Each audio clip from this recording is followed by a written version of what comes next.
So this evening is very, very special. We've invented something called a Solutions Salon, and we wanted tonight to be a celebration of the remarkable work everyone in this room is doing. And so we're having a feast, a dessert of solutions, and we're going to be hearing from a lot of our delegates about the work that they're doing and the answers that women are already providing. I think it's going to be a very inspiring night, and they're just going to come up one after the other, and we're just going to get more and more and more full. And I think this will help us with our work as we go into the next day working on the Women's Climate Action Agenda. So we're going to go ahead and start actually with a video. Marina Silva from Brazil very, very much wanted to be here, but it had a conflict in her schedule to come to the summit. So we're going to start with a video that she made specifically as a message to all of us here at the International Women's Earth and Climate Summit. Thank you.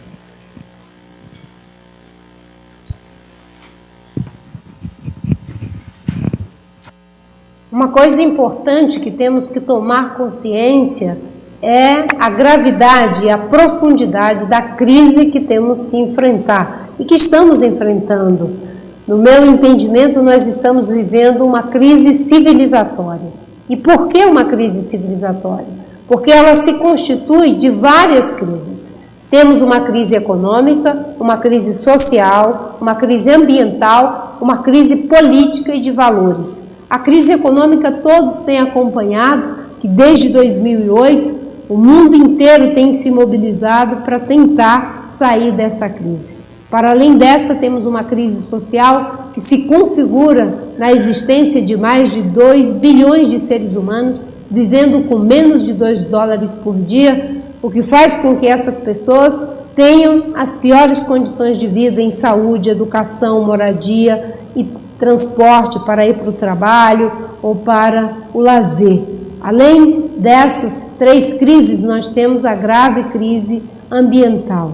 A crise ambiental tem no problema das mudanças climáticas talvez a sua face mais assustadora, porque a elevação da temperatura em mais de 2 graus em média de temperatura poderá comprometer o futuro da vida no planeta. E, como se não bastasse, temos uma crise política. A crise política, no meu entendimento, se configura por um esgotamento das formas que temos de representação, de mediação dos conflitos que foram criadas a partir do ideal da Revolução Francesa e da Revolução Americana, quando, naquela época, éramos apenas 1 bilhão de pessoas. Hoje, somos 7 bilhões. E, com certeza, essas instituições já não têm mais capacidade de mediar os diferentes interesses de uma quantidade tão grande de seres humanos em todo o planeta. Até porque uma boa parte dessas pessoas estão bastante insatisfeitas com a quantidade da representação e com a qualidade dessa representação e buscando meios de democratizar a democracia que inventamos, a democracia que criamos. E a internet passou a ser uma ferramenta possibilitadora dessa democratização da democracia, algo que está ajudando a que as pessoas possam prospectar novas formas de realização da democracia em todo o mundo, do aspecto econômico, social, cultural, enfim, em todas as áreas da existência humana. E na base de tudo isso, há uma crise de valores. No meu entendimento, é a crise dos valores que faz com que na política se separa a ética da política, na economia se separa a economia de ecologia e no que concerne a pensar o futuro, a ter um compromisso em dar as respostas para esses graves problemas dessa crise civilizatória que estamos vivendo, só pode ser no espaço dos valores que nós vamos encontrar as respostas. Até porque, no meu entendimento, o desenvolvimento sustentável não é apenas uma maneira de fazer. É importante termos as saídas tecnológicas, é importante termos a base de conhecimento, é importante implementarmos medidas e ações para viabilizar novos encaminhamentos para a crise que estamos vivendo. Mas isso não é suficiente. O mais importante é que o nosso fazer seja orientado por um sistema de valores que busque a sustentabilidade em todas as suas dimensões. Na sua dimensão econômica, social, ambiental, cultural, política, ética e até mesmo estética. A sustentabilidade não é apenas uma maneira de fazer, é uma maneira de ser. Não é um questionamento à nossa forma inadequada de fazer as coisas. É um questionamento de natureza mais profunda, é um questionamento à nossa maneira inadequada de ser. É por isso que o mundo inteiro se mobiliza na busca de uma nova cultura, que é a cultura da sustentabilidade, né? Para que possamos enfrentar essa grave crise civilizatória, nos reconectando com o ideal do ser.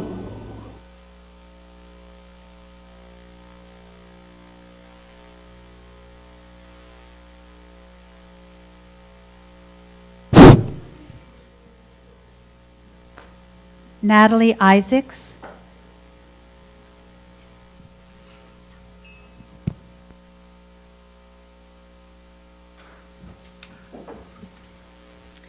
Thank you so much for giving me this opportunity to introduce 1 million women to you. But I have to say that I'm actually not some long-term green role model. I'm really far from that. I'm a mother of 4. I used to be a cosmetics manufacturer, and I only got the point on climate change in the middle of 2006. Up until that point, I had my head buried in the sand. I went along thinking I was just one person and couldn't make a difference, and change has got to happen from governments. When they put in the policies, then I'd act. I could sit around the dinner table and talk about climate change and discuss it and understand the dire consequences for not acting, leave the dinner table, business as usual. So for me, there was this deep disconnect about being aware and taking that into any real action. But somewhere in the middle of 2006, I had an epiphany and I changed. And I realised that climate change was not somebody else's issue. It was actually all about me. It was all about my family. It was all about my friends. It was all about our future. So I just got my head around the issues. I stopped making excuses for not acting, and I did something. I took action in my daily life. And at the very point of taking action and seeing a result, I took ownership of the problem. And in 2009, I started 1 million women. I thought there must be 1 million women more out there that are like me or like I was, disconnected on this issue for whatever reason. And 1 million women aims to inspire, empower, motivate, but most importantly, it's about mobilising 1 million women to take practical action in their lives through the way that we live, through the choices we make every day, and through how we spend our money. The original call to action was that you join up and you cut a ton of pollution. It's all free, and when you join up, you get taken to an activity centre that has over 50 ways to cut pollution right now, in food, shopping, travel, home energy, clothing, renewable energy. They have the action. How much pollution you'd save if you did it for a month and if you did it for a year, and there's a place where you have your profile and you can update your progress. You don't need to be a climate expert. We show you every step of the way. Anyway, 4 years on, we have 83,000 Australian women who have joined 1 million women. We have 45,000 on Facebook. We have over 100 ambassadors, 500 volunteers. We've had nearly 20,000 women come to one of our organised events and workshops. Excuse me. And we've got 8,000 schoolgirls that joined us in the last couple of years. And I know that it's a long way from 1 million, but it's a pretty good start. And 1 million women isn't about ticking a box and then you're done. It's actually not even about sending a letter to a politician. We rise above politics and get on with action. So it's really about being committed to take real action in your life every day. 4 years on, 1 Million Women has evolved into a strong community. We've just launched a new website this weekend.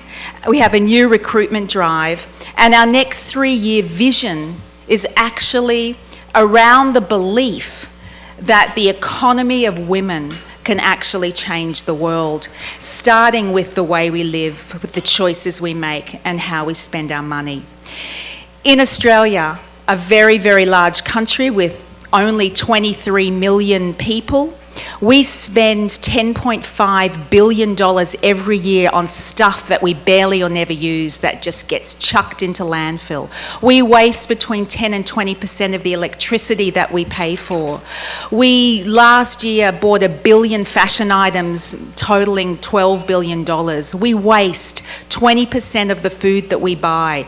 1 in 5 shopping bags, you might as well just chuck it in the bin.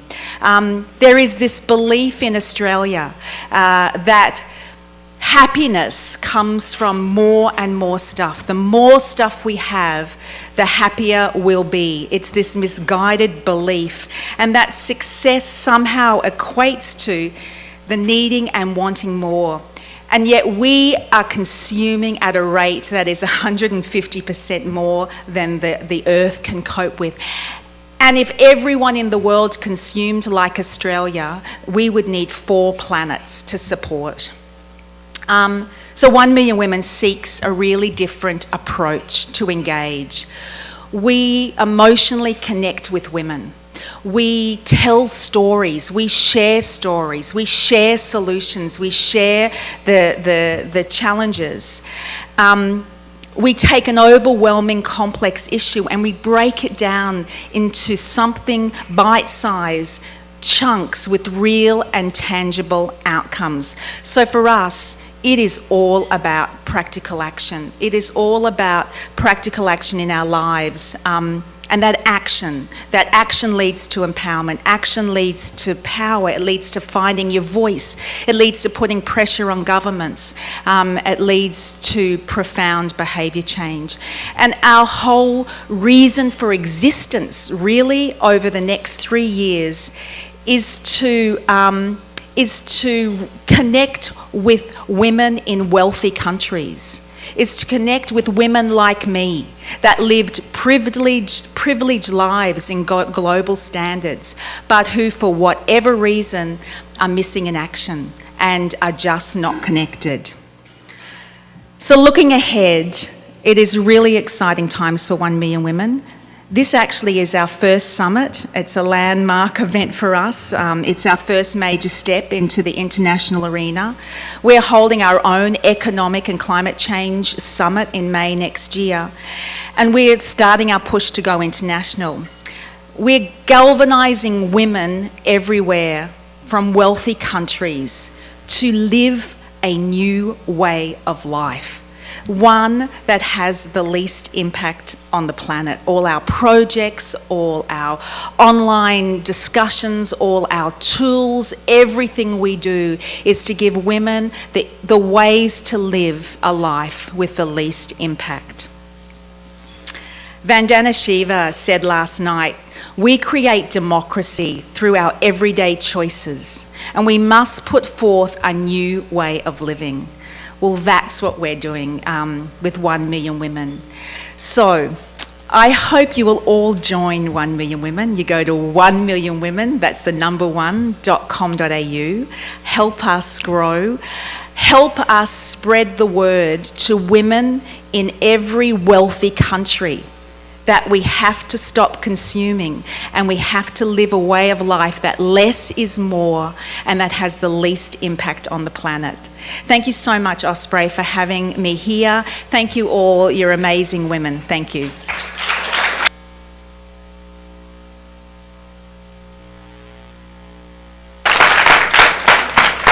Rosemary?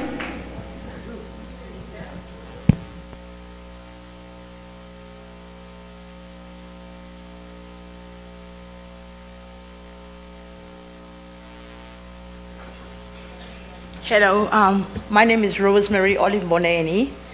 I'm going to talk about one of the programs we're doing called the Weekend Women Environment and Climate Action Network Training Service as a platform for environmental leadership and climate action. Next slide.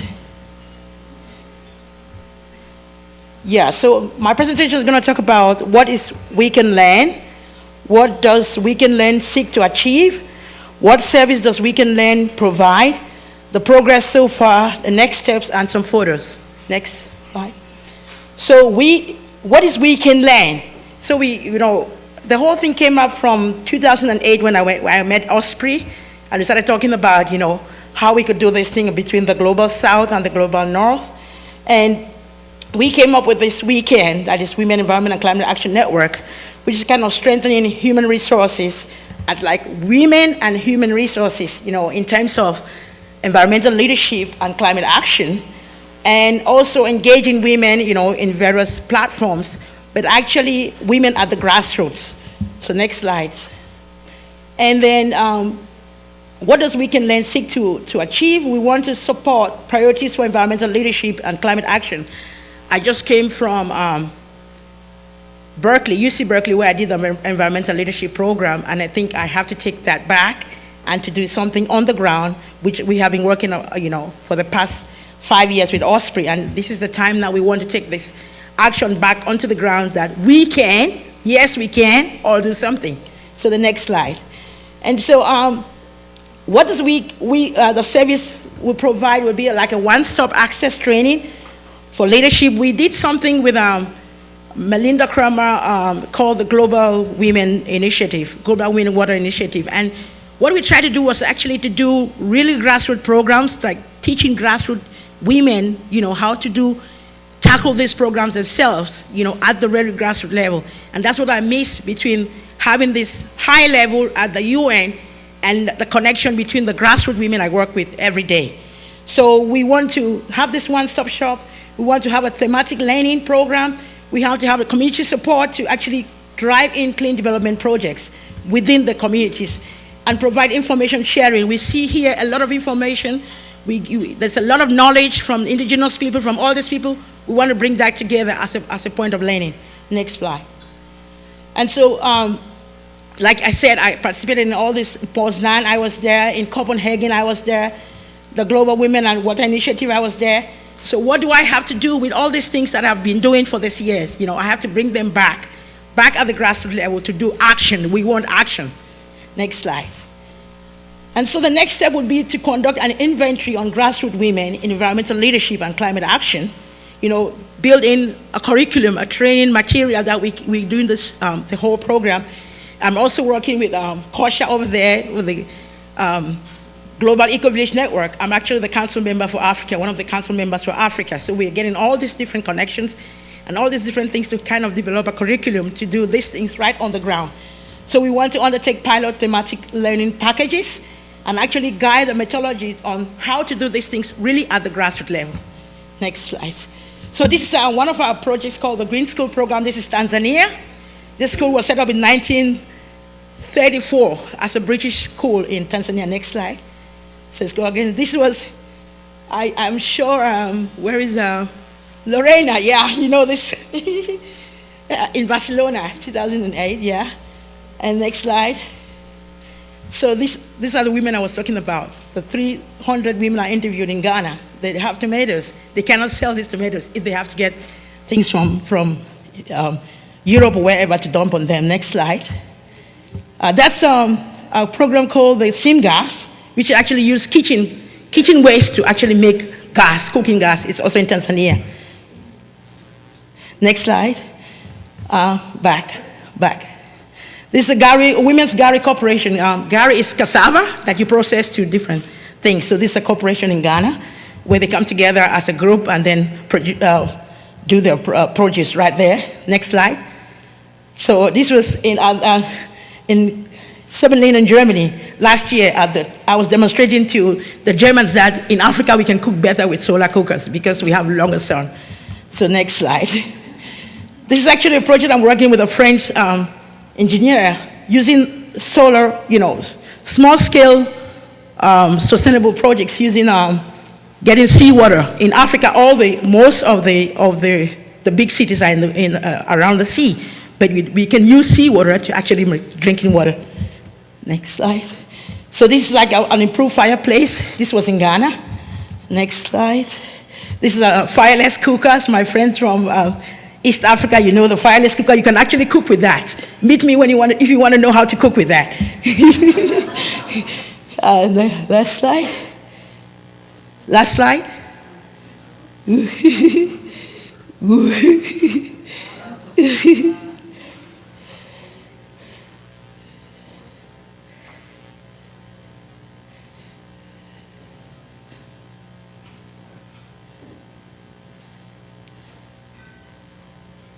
So this is a group of youth I'm working with. That's the Mount Meru from Tanzania. So asante sana from Mount Meru, Tanzania. Thank you very much.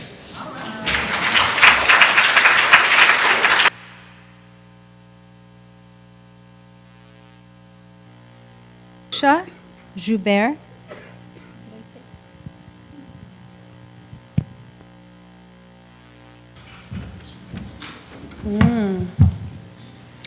Hello, thank you so much for inviting me here. It's been a firework of inspiration for me so far.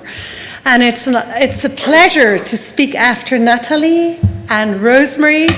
It's like a stream continuing. So my name is Kosha, and I was born in South Africa at a time when the dominating narrative was really one of separation and injustice. And in a way, I was lucky to have my personality because it moved me to dedicate my life to building connection and building bridges. And this is what's brought me to today be serving as the president of the Global Eco-Village Network. And I'm representing here today around 20,000 communities and villages and urban neighborhoods. It's very difficult to know exactly how many we are because it's constantly changing and growing.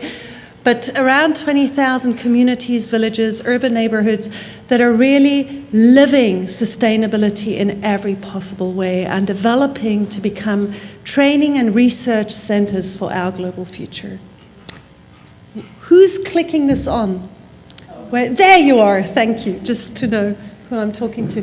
Please go back one.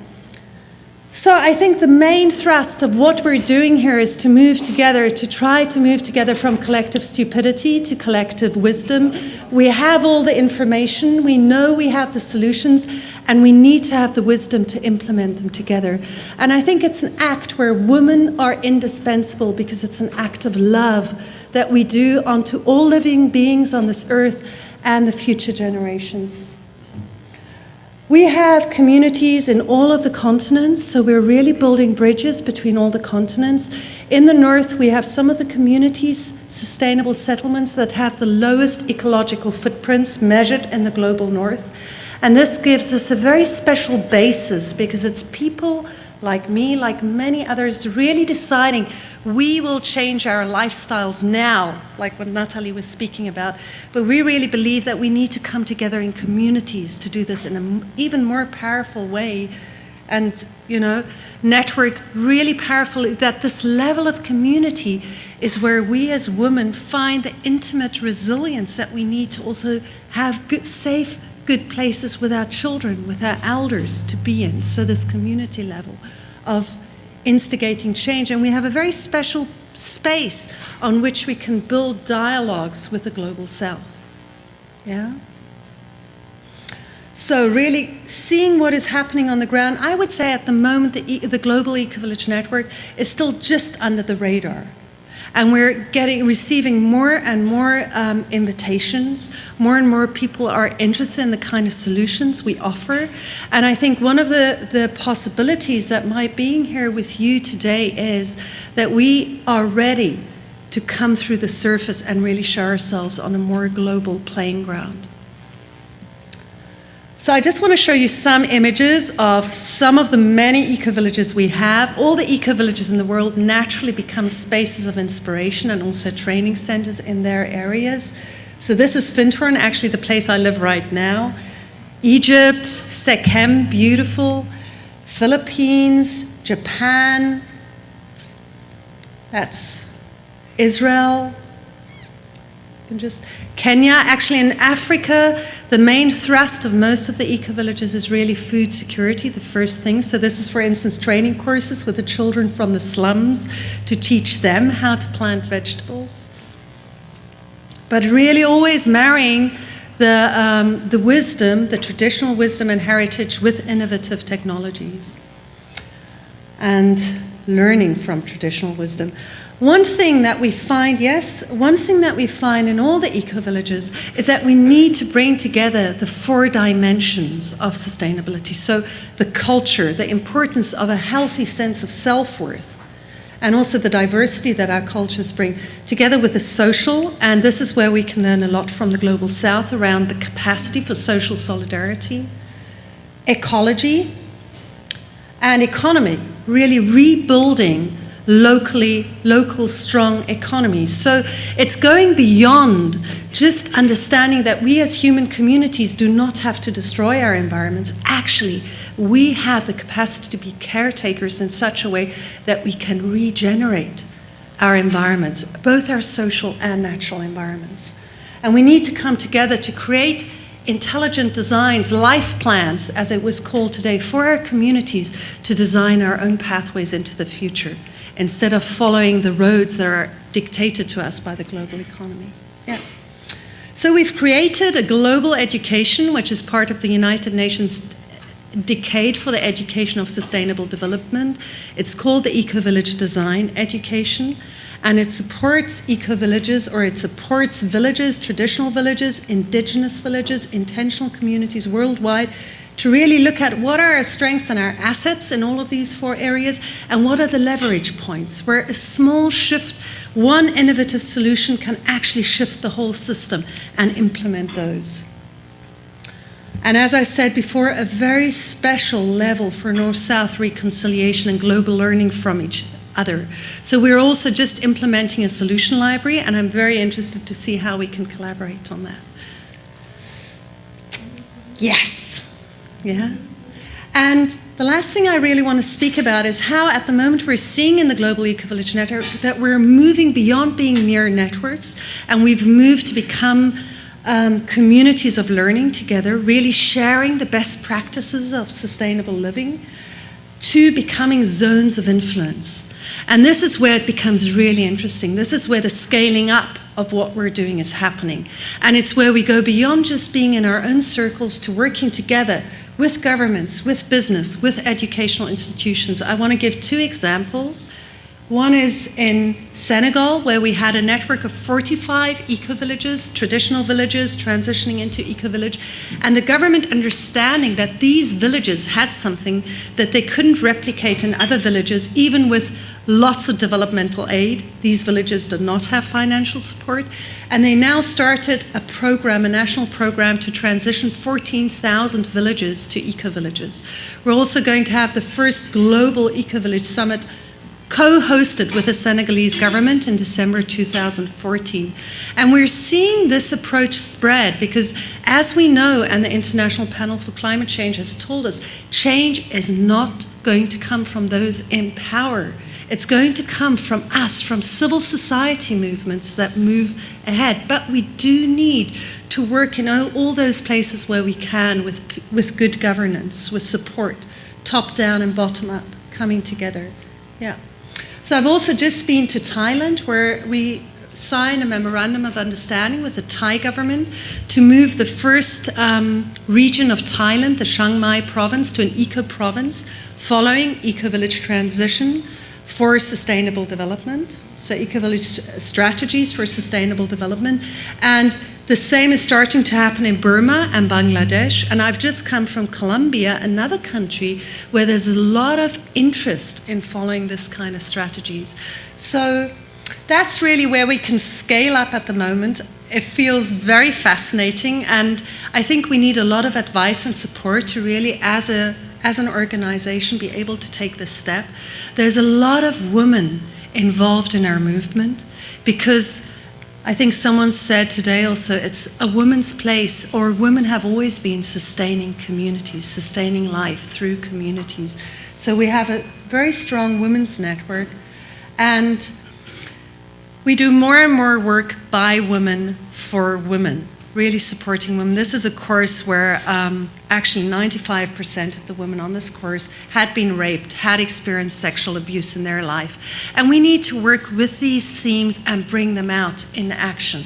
So we're just setting up the River of Life project, bringing sweetness of hope to harsh places, which is Women of the North supporting individual women in the South who are wanting to set up permaculture gardens, small project, and maybe it's a place where we can collaborate so women can really give.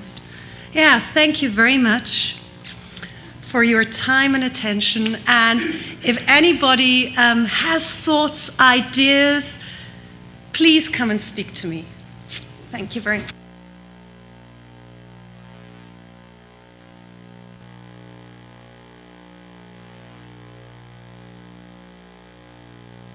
An event, Benavides.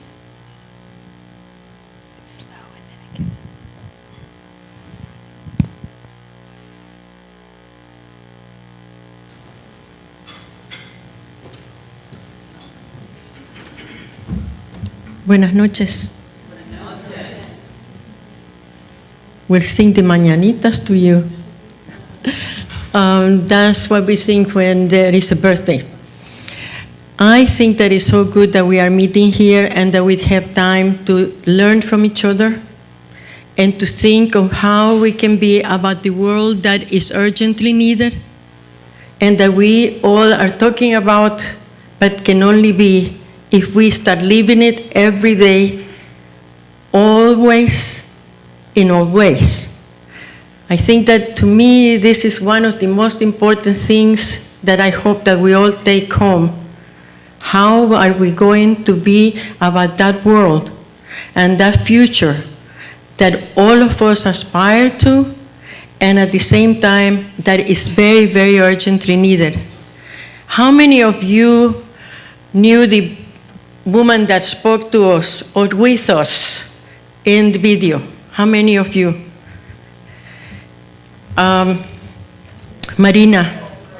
Marina was a woman who learned to study on her own, and she became finally a Minister of Environment. The message that she gave to you, I wish that you really got every piece of it.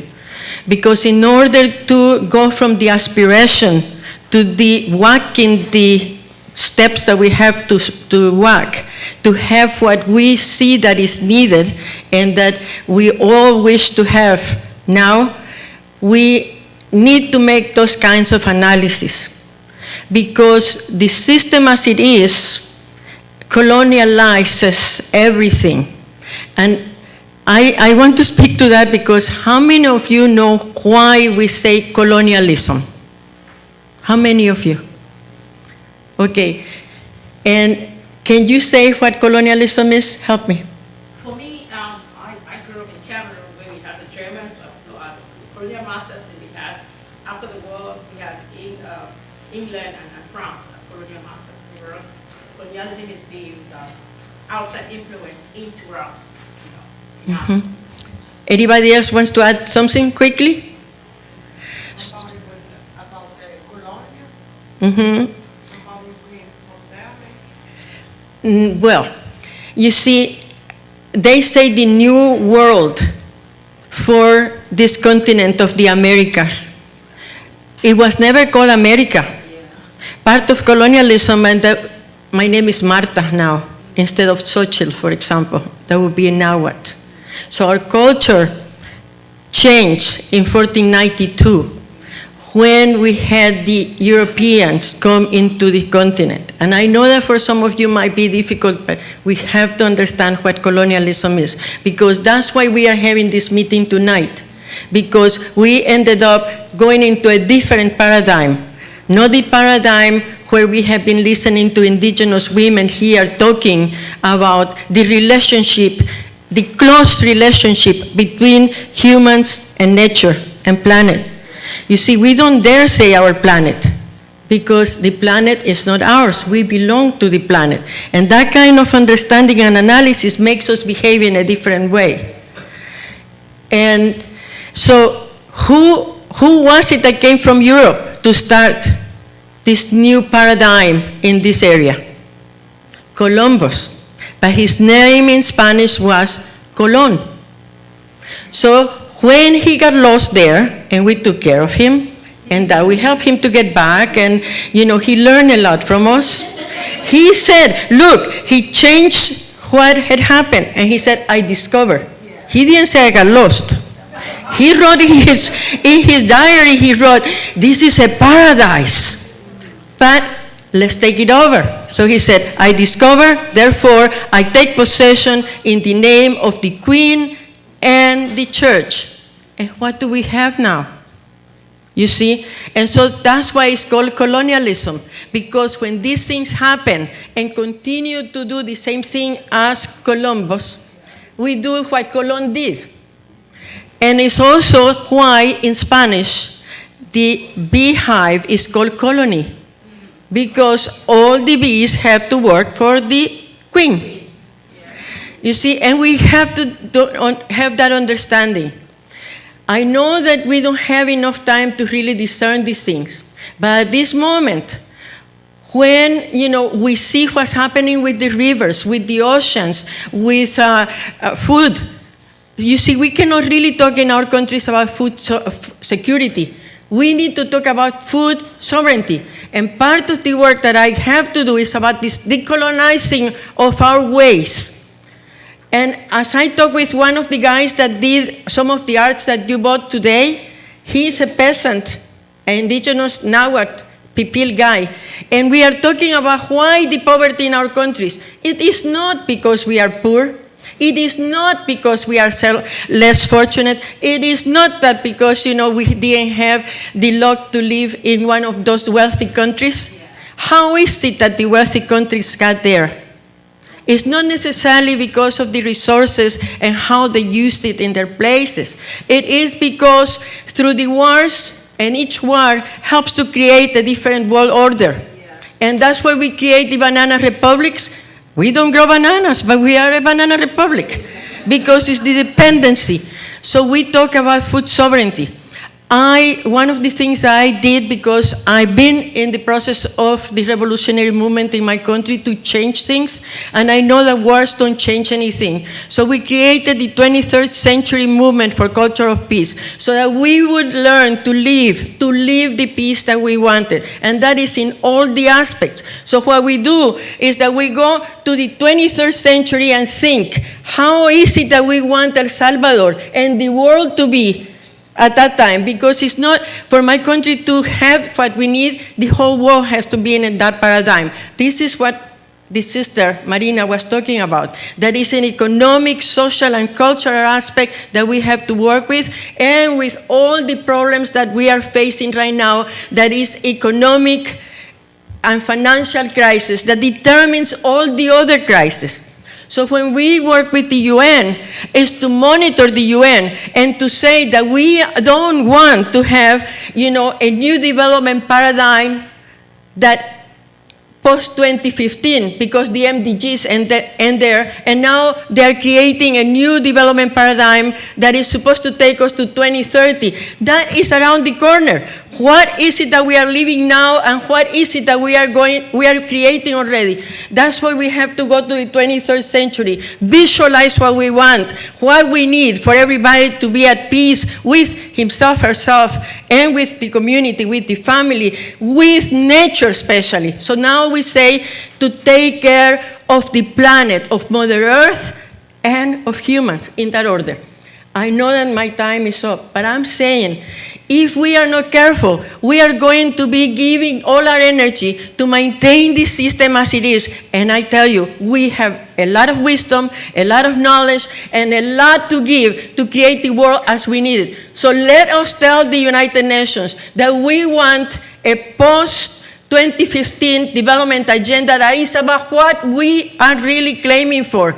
Peace in the world and amongst ourselves, and that is the real security and the real development. And I urge you that we have this privileged time that you have created for us. We need to be about what we need to be to, because people in the world suffering poverty, because there is impoverishment. There is a factory of impoverishment. And if we don't see it, see what's happening in Europe. See what's happening, especially in the Eurozone. You know, if we don't pay attention, we are going to be using all our energy to maintain the system as it is, except that, you know, dressed up. We are going to make it nice. So when we go to the 23rd century, we look at it, we see what we need, and that is physics. It's quantum physics. And so we take it back, and we start doing today, even as we sleep, the world that we dream about, but it was always meant to be. Thank you.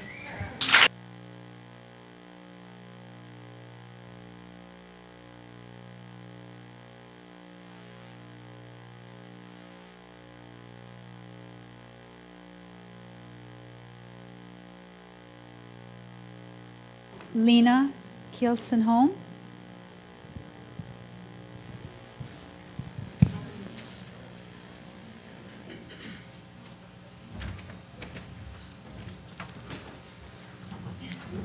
I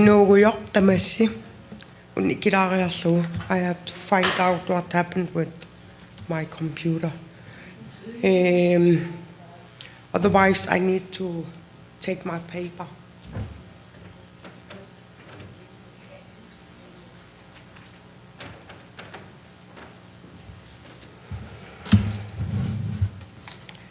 I'm very honored to be here in New York, together with all the powerful and very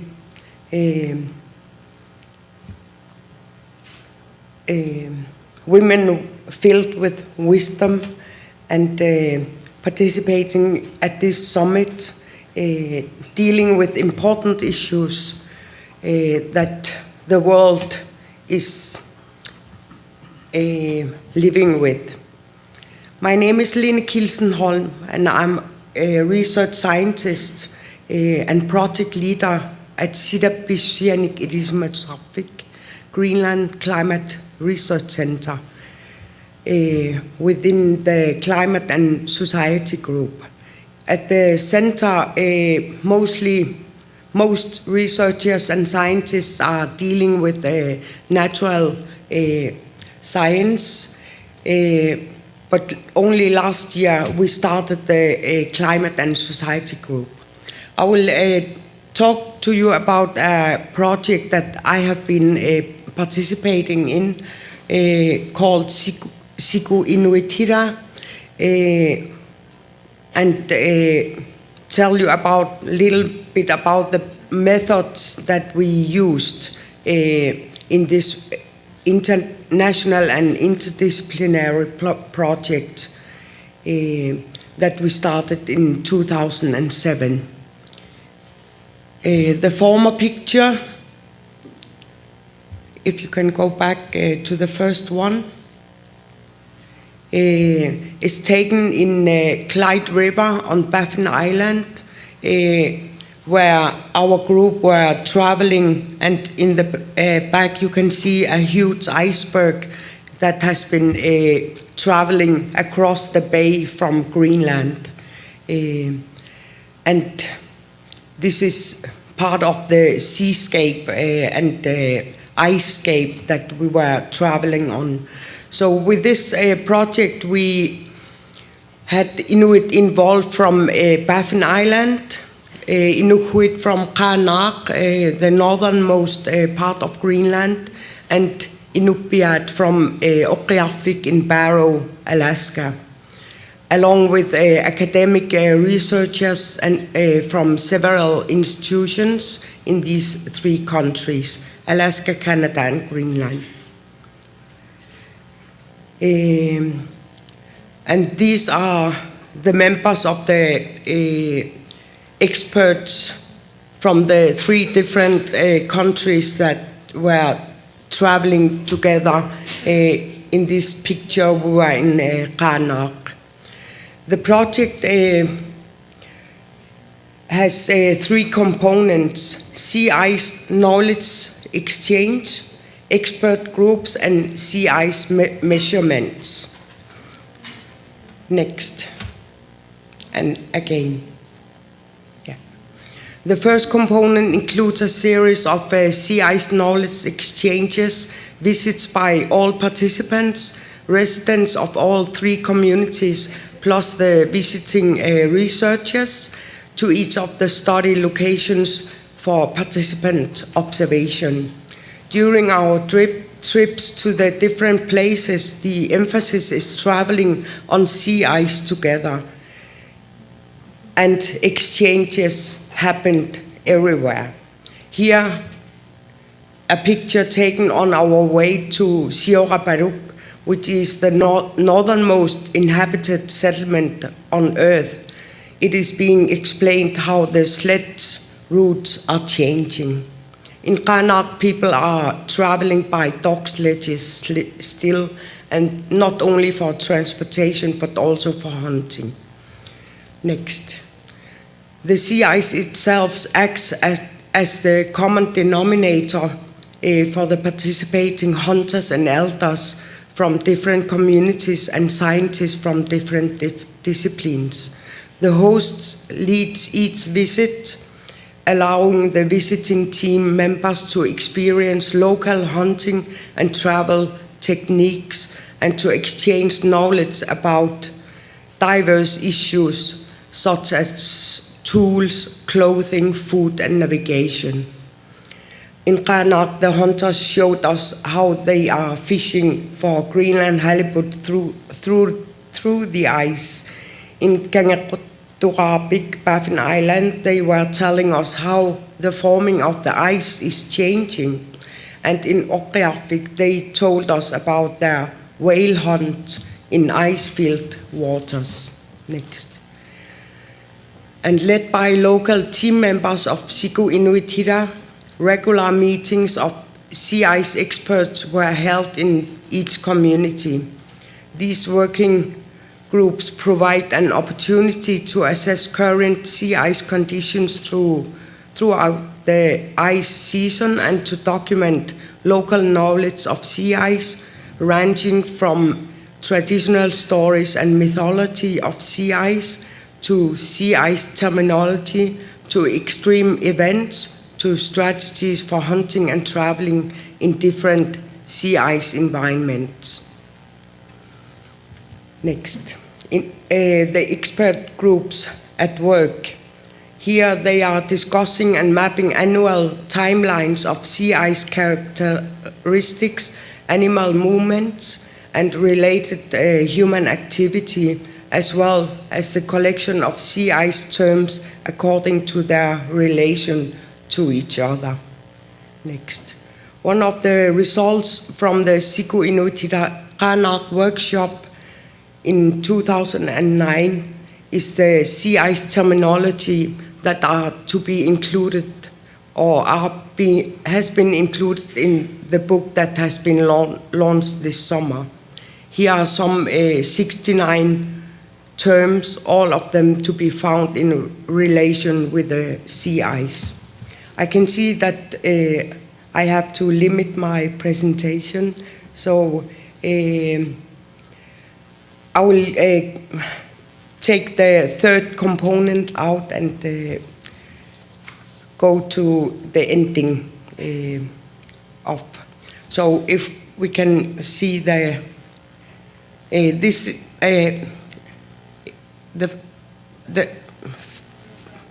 back, one more back. This illustrates how the area of Qaanaaq has been changing throughout the last 20 years, how the sea ice that the hunters are relying on in order for them to make a living has been changing, and that the knowledge about the sea ice is melting away with it. And because our culture is very much built upon the environment and how the environment is, we thought that it was very important to work with the local experts about their knowledge and document it together with them, talking with them and bringing them into environments that are compatible to their own, so that we can experience the changes that are happening all over the Arctic. In order for us to secure the knowledge to the next generations, because our ancestors made a living, and the security of our people is based on the knowledge that we have about our environment. So with that, I thank you everybody for listening.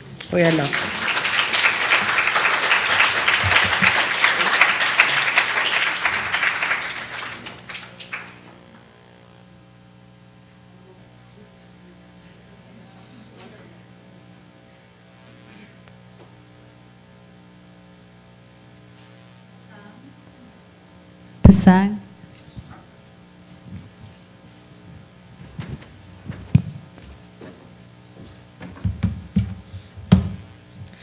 Good evening, Namaste, Tasdile. This is my honor and my great pleasure to be the part of 100 Women Climate Change Summit. And my great thanks and with a humble gratitude for the organizer for in giving this opportunity and this platform for bringing all the voice of indigenous women back home here in this global platform. I will be sharing my work, experience, and what we have been doing, and the challenges on the ground faced by women in general and indigenous women in particular. Climate change, the era of climate change and its impact, no one is free, as we have shared since yesterday. But its impact, as Nepal is one of the mountainous country, the highest mountain in the world is in Nepal. So it has a really rigorous impact because of the climate change and the impact on the ecological and environmental diversity. We have a lot of melting ice, bursting lakes. Please, next. Sorry, I have been flipping here. And okay. And the flooding and the changing rainfall patterns particularly hit the traditional customary practices, the livelihood practices, the forest and ecological and sustainable management systems of indigenous peoples and women, and that has a severe impact. So, what we have been doing for addressing the impact of climate change, for protecting our traditional knowledge, and how we are working for to be recognized by the climate change related policies and programs back home. NEFIN, Nepal Federation of Indigenous Nationalities, in one of the largest networking organization of 56 indigenous peoples. We have 71 district coordination councils across the country and more than 2,700 village coordination councils. So we have been working, with the network for recognition and respecting indigenous traditional knowledge systems, forest management systems, livelihoods, so that you will have a continuity for our future generation to practice with. Nepal is a small country in between China and India that you have seen there on the map. So particularly, these are the different themes we are working. We are working on the awareness raising, capacity buildings, different trainings, workshops, seminars, research, case studies, publications, working with the community radios programs, also televisions and documentaries and the newsletters.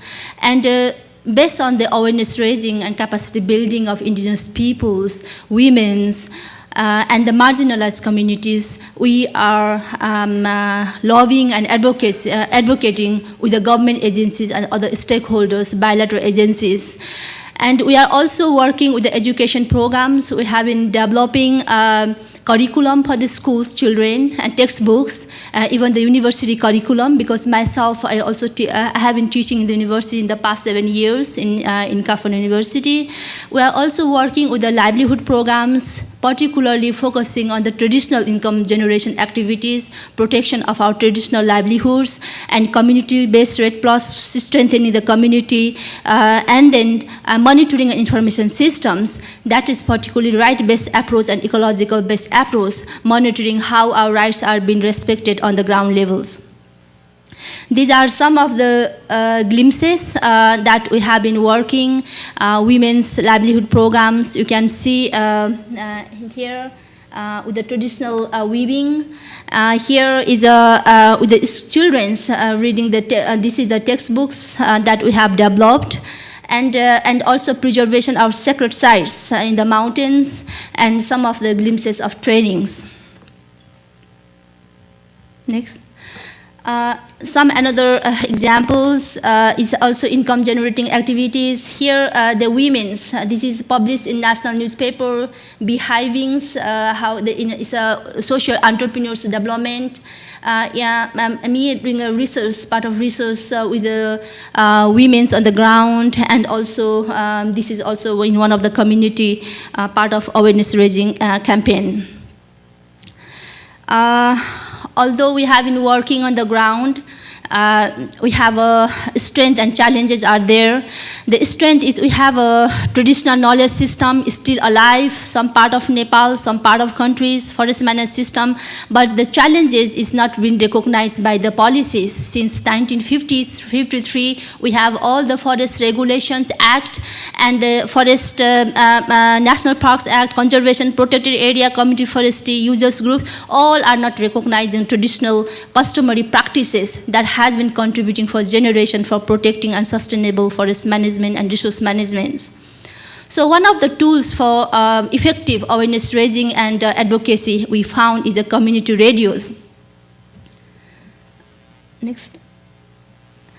So why community radios effective tool for documentation, for awareness raising, and also for advocacy and lobby? Because it's a very cheap way of getting. Anybody can access of the community radios, because you can find a very cheap radios now, and not access of the print media and the visual media in the remote area. So this has been really important and effective tool we have found for implementing our programs on the ground. These are different community radios we are holding in Nepal across the country, because the organization I'm working with is covering almost 90% of the total area. So this is my last slide. These are some of the glimpses of work we have been doing. You can see this is the Ministry from the Environment, and all the high level from the Ministers, Environment and Forestry, because we invite them and we make them to hear our voices on the ground, with the aim of reviving of the policies and programs that was not addressed in the past generations. And then more here on our community leaders, we have been working with the EPIC implementation guidelines. EPIC implementation guidelines, because there are different meanings created by the government and by the other CSOs and NGOs. So we want what is EPIC, and free prior informed consent, how would you implement on the ground? So we have, he's been sharing, and some of the other glimpses. Thank you very much.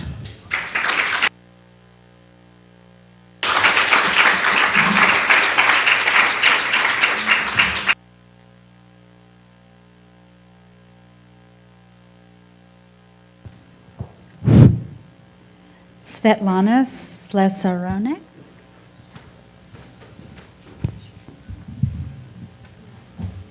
This is my community. I am living in one of these multi-story buildings. It looks very nice. You can see very nice beach of Black Sea. Then you can see nice community, and then you can see again wetlands, Kuyalnik Lagoon. Kuyalnik Lagoon is the geographical minimum of Ukraine, it is 6 meters below sea level. It is very clear that my community also is located below sea level. Why the question of adaptation is so important for us? Next slide, please. Here you can see also the same territory and green territory. This is natural wetlands, which is pretty 5 minutes from the center of Odessa city, which has 1 million people. It looks very nice, yes? Next slide, please. But I never think to be any environmental activist in former Soviet time. I never think to be social activist. I even think that this is protesters are very stupid people. And they don't like to hard work and so on, so on. And these houses, which you see on first picture, in former Soviet time was built by one factory. And all people who worked on this factory lived in these houses. And we never had communication problem. Everyone know other people. And suddenly in 1996, in one night, in one house, in 3 different floods, 6 people died. You understood that it was very big social explosion.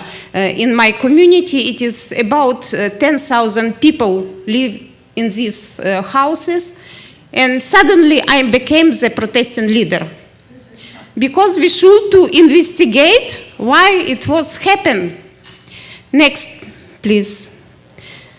You can see on the top this picture, it is about wetlands in the Black Sea area of Ukraine. We have a lot natural wetlands.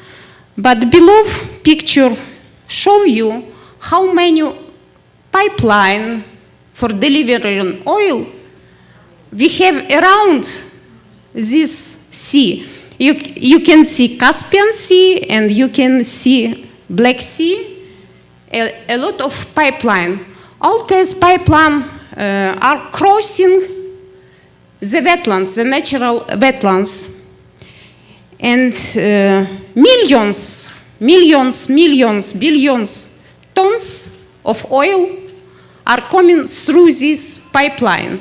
And Odessa city is not only very nice city which is located on Black Sea, but also it is city of big, very big oil. We have oil harbor, we have oil refinery, we have many company for transshipment, oil from pipeline to railway tanks, from pipeline to ship.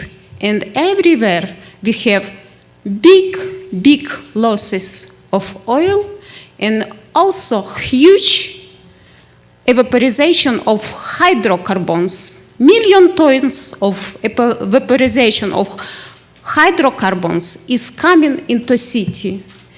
And we spent maybe 4 years for to investigate this problem. Next slide, please.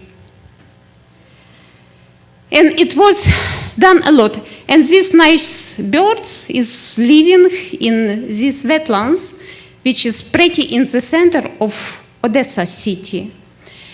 And when we made our investigation, we made 3 big meetings of our community on which we collected more than 6,000 people. And we requested from our authority to give us expertise. And in this expertise, it was done 60,000 different samples of air, of land, of water. And we understood what does it mean, hydrocarbons. What dangerous these hydrocarbons are for our health. And we even investigate that if the pollution is like before 100 permissible norms, you don't feel these hydrocarbons.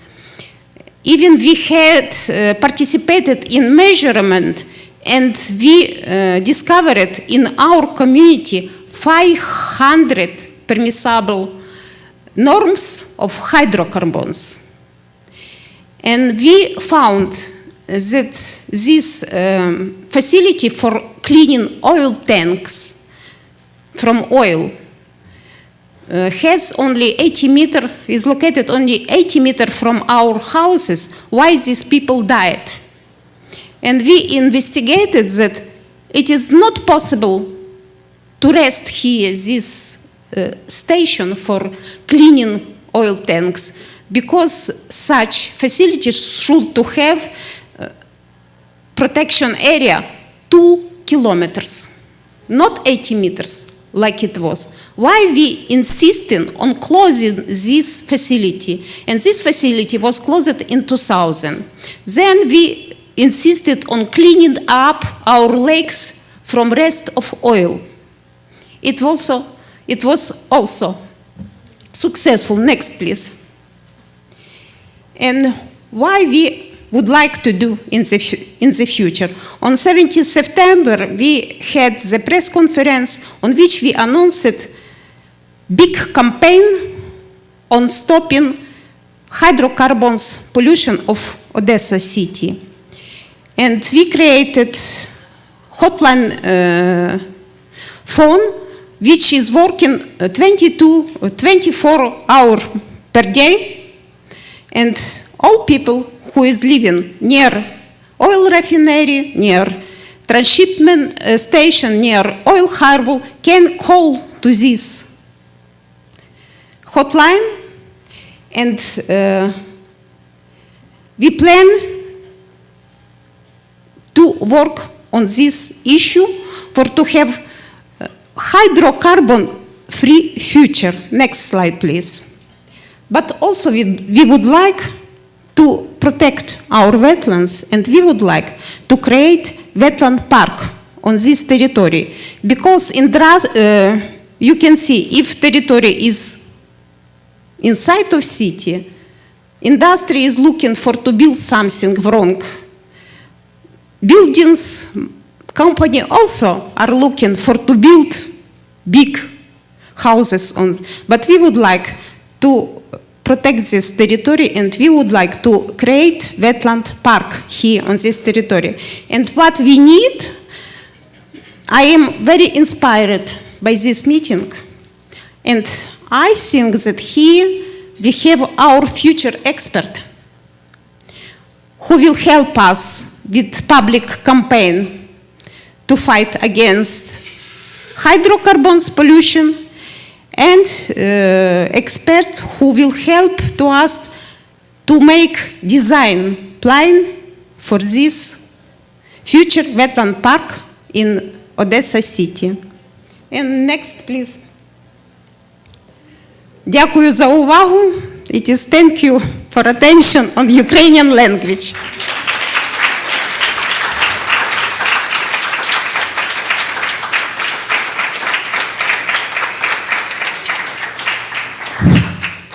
Anne Marie Miller.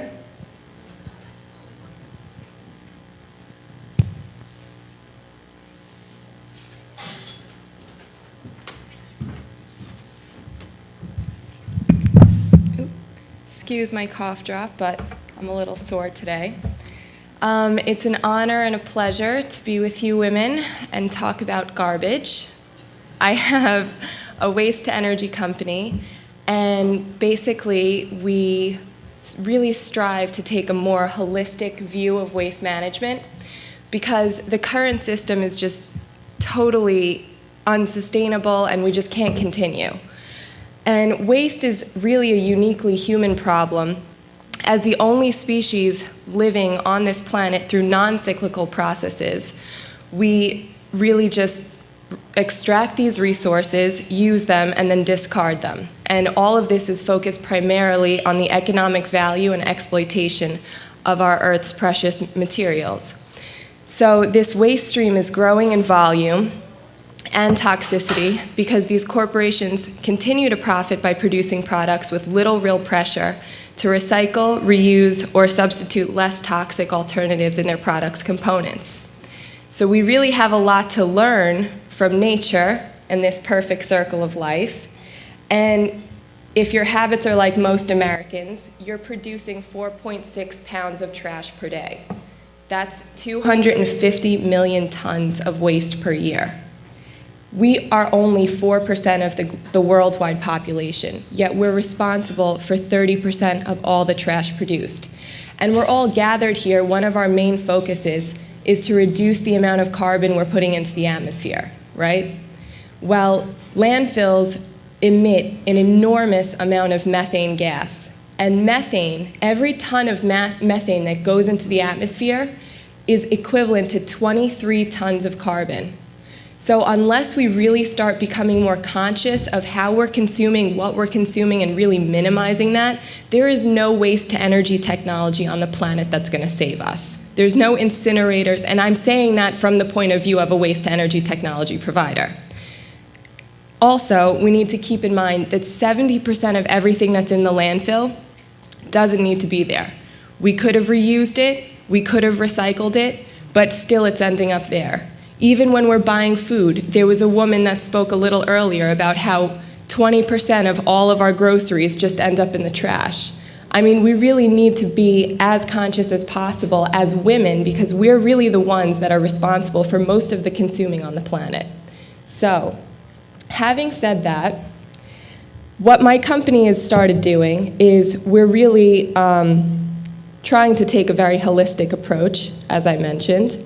And what we first do is we'll take all the recyclables out of the waste stream, and then we sell that off.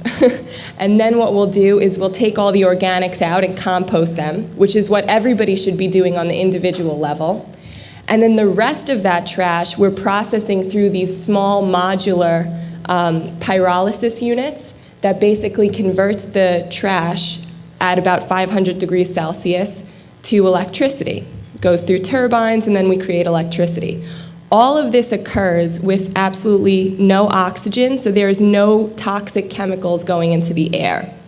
One of the biggest problems that the waste-to-energy industry is facing is that there's very large incineration companies that have already become multi-billion-dollar organizations, and they're really, giving a terrible name to the whole industry. There's better technology available, and we need to start recognizing that and really trying to make a difference in the individual person-by-person level and stop being lazy, because I really think the fact that we produce trash is a sign of laziness. We really don't think about it, we just consume, we throw it away, and it gets taken off. And that's all just at the core laziness. So let's all try not to be lazy. I know this is the wrong room to talk to that about being lazy, because I don't think any of you guys are lazy. And one more thing I wanted to mention, we have one project that I'm particularly proud of. It's in the Rio favelas, and Procter & Gamble is going to co-sponsor. What we're doing is we're building a community center where we're taking the trash from the favela, we're funneling it through one of our waste-to-energy units, and then we're bringing that electricity and having it go to these washing machines. And then the washing machines, this whole cleaning, it's really like a cleaning station, because you have the trash getting processed and all your dirty clothes. And the whole thing is going to be run by women, so I'm very excited about this. And we're also doing, they're going to actually mimic, we just got news that they're going to mimic the Rio Favela project in Kenya with a diesel unit, because we also have a configuration that takes plastic and converts it to diesel oil. And as we all know, plastic really takes a long, it never biodegrades. It really doesn't. And there's this dust from photodegradation that just continues to wreak havoc on the environment for a long, long, long time, centuries and centuries. So what we're trying to do is pull some of that plastic that's already been discarded and then just make that into some diesel fuel. Maybe run some garbage trucks off that. So, and really the amount of plastic that's in the Pacific is so high.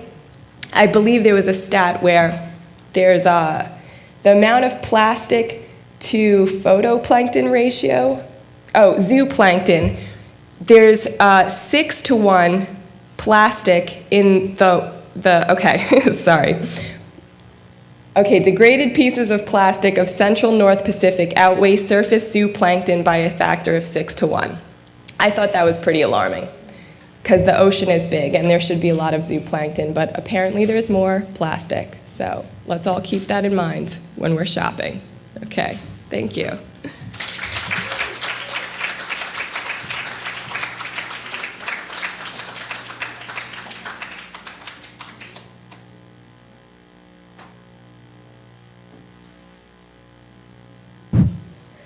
Laura Turner Seidel.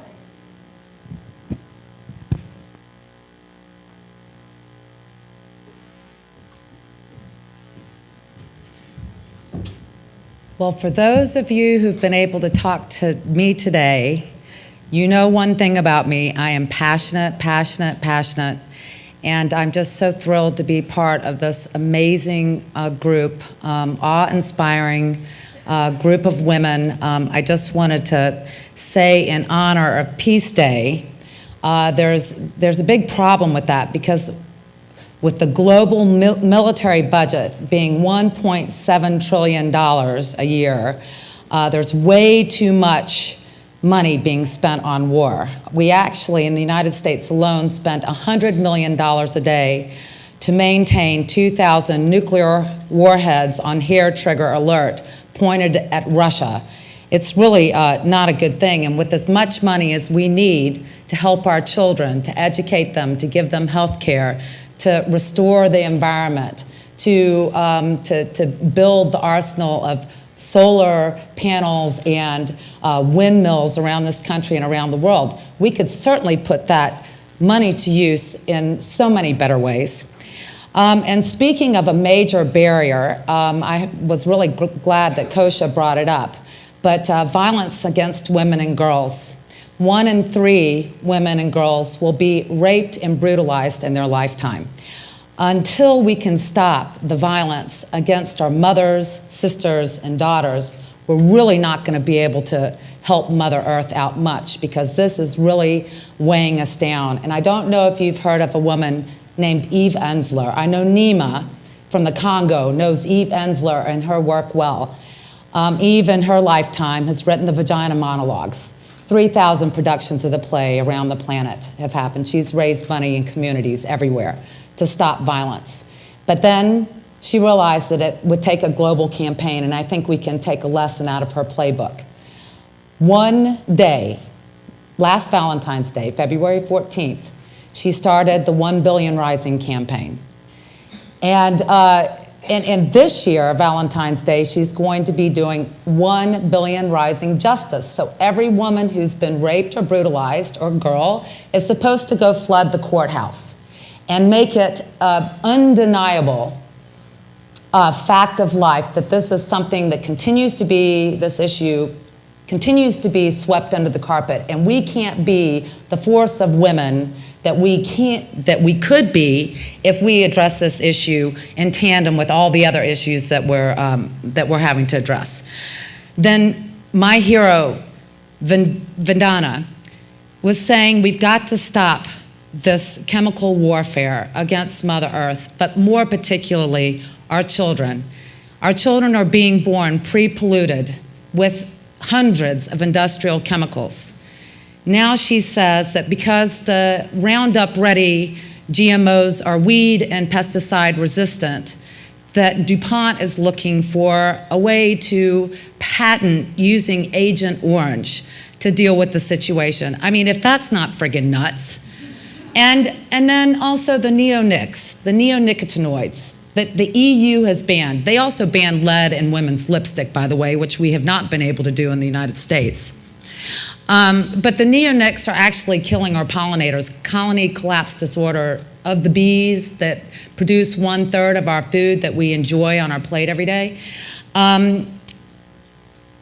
It's killing the monarch butterflies. 50% of the plants that you buy in a garden improvement store, Lowe's and Home Depot, have neonics in them. So we all need to be working very hard, not only to plant gardens, have our children plant gardens, but we also really need to make sure that there's, you know, if we have to use chemicals, that at least they don't kill everything. Then I just wanted to say, too, a great resource is Environmental Working Group. So go there, ewg.org, and you'll see the products that you use. What you put on your skin, it takes about 26 seconds for it to go directly into your bloodstream and to your fetus. There's no filtration between the mother and the fetus. So if we have sick kids, which we do in this country and around the world, from chemicals in the air, the water, the products that they use in our food, then we are weighed down. We are the caregivers. So this is really important for us to address this issue. You know, Jane Goodall talked about how important it is for us to educate our children and to make them great stewards by getting them out there in nature, not by sitting in a classroom and looking at pictures of a doomed world.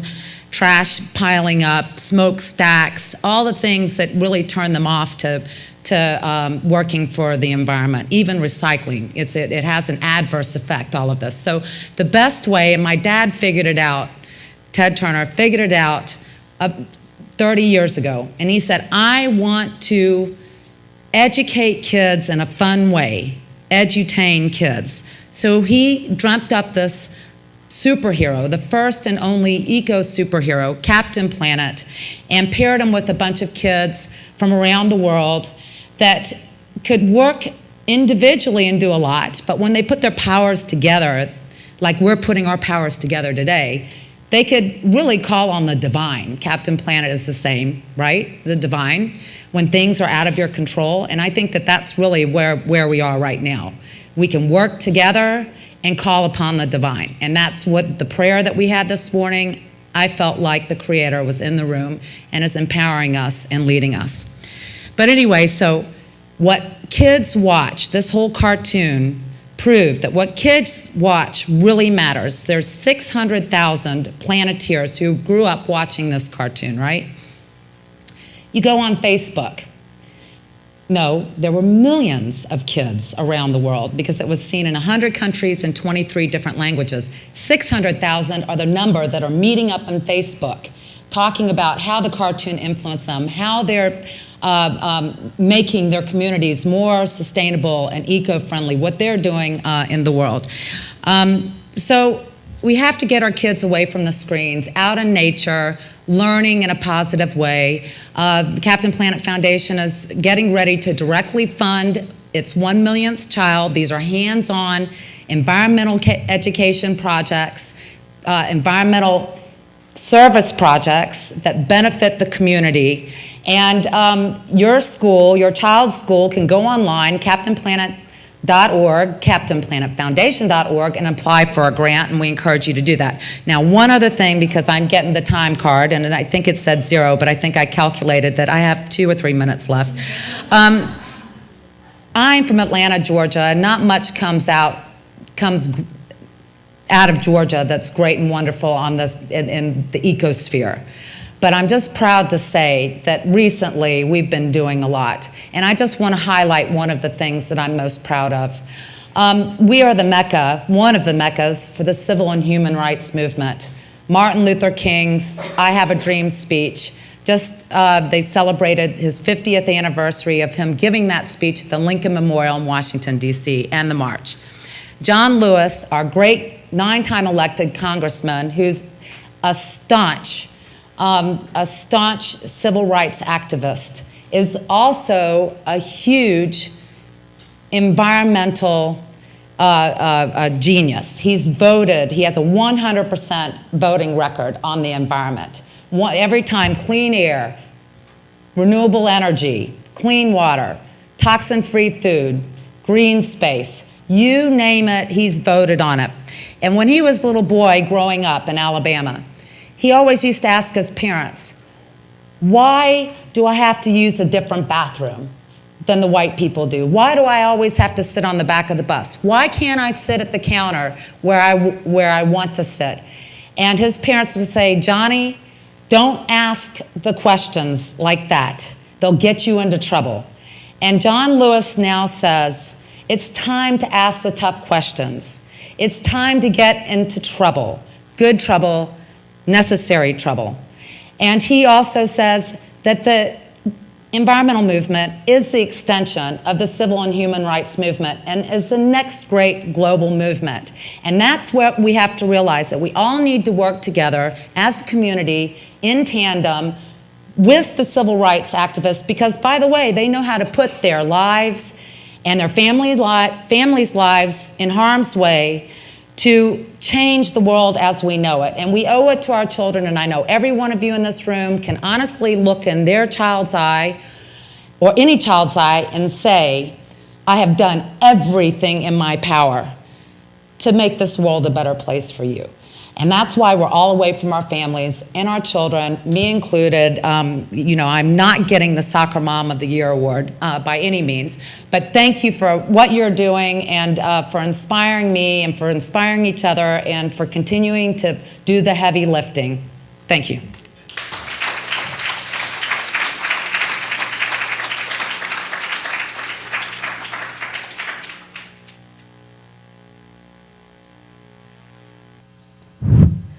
Rusha Shitness.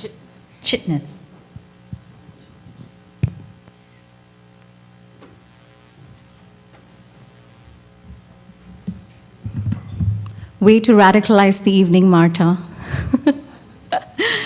Good evening, ladies and gentlemen. My name is Rucha Chitnis. I am the Director of Grant Making at Women's Earth Alliance.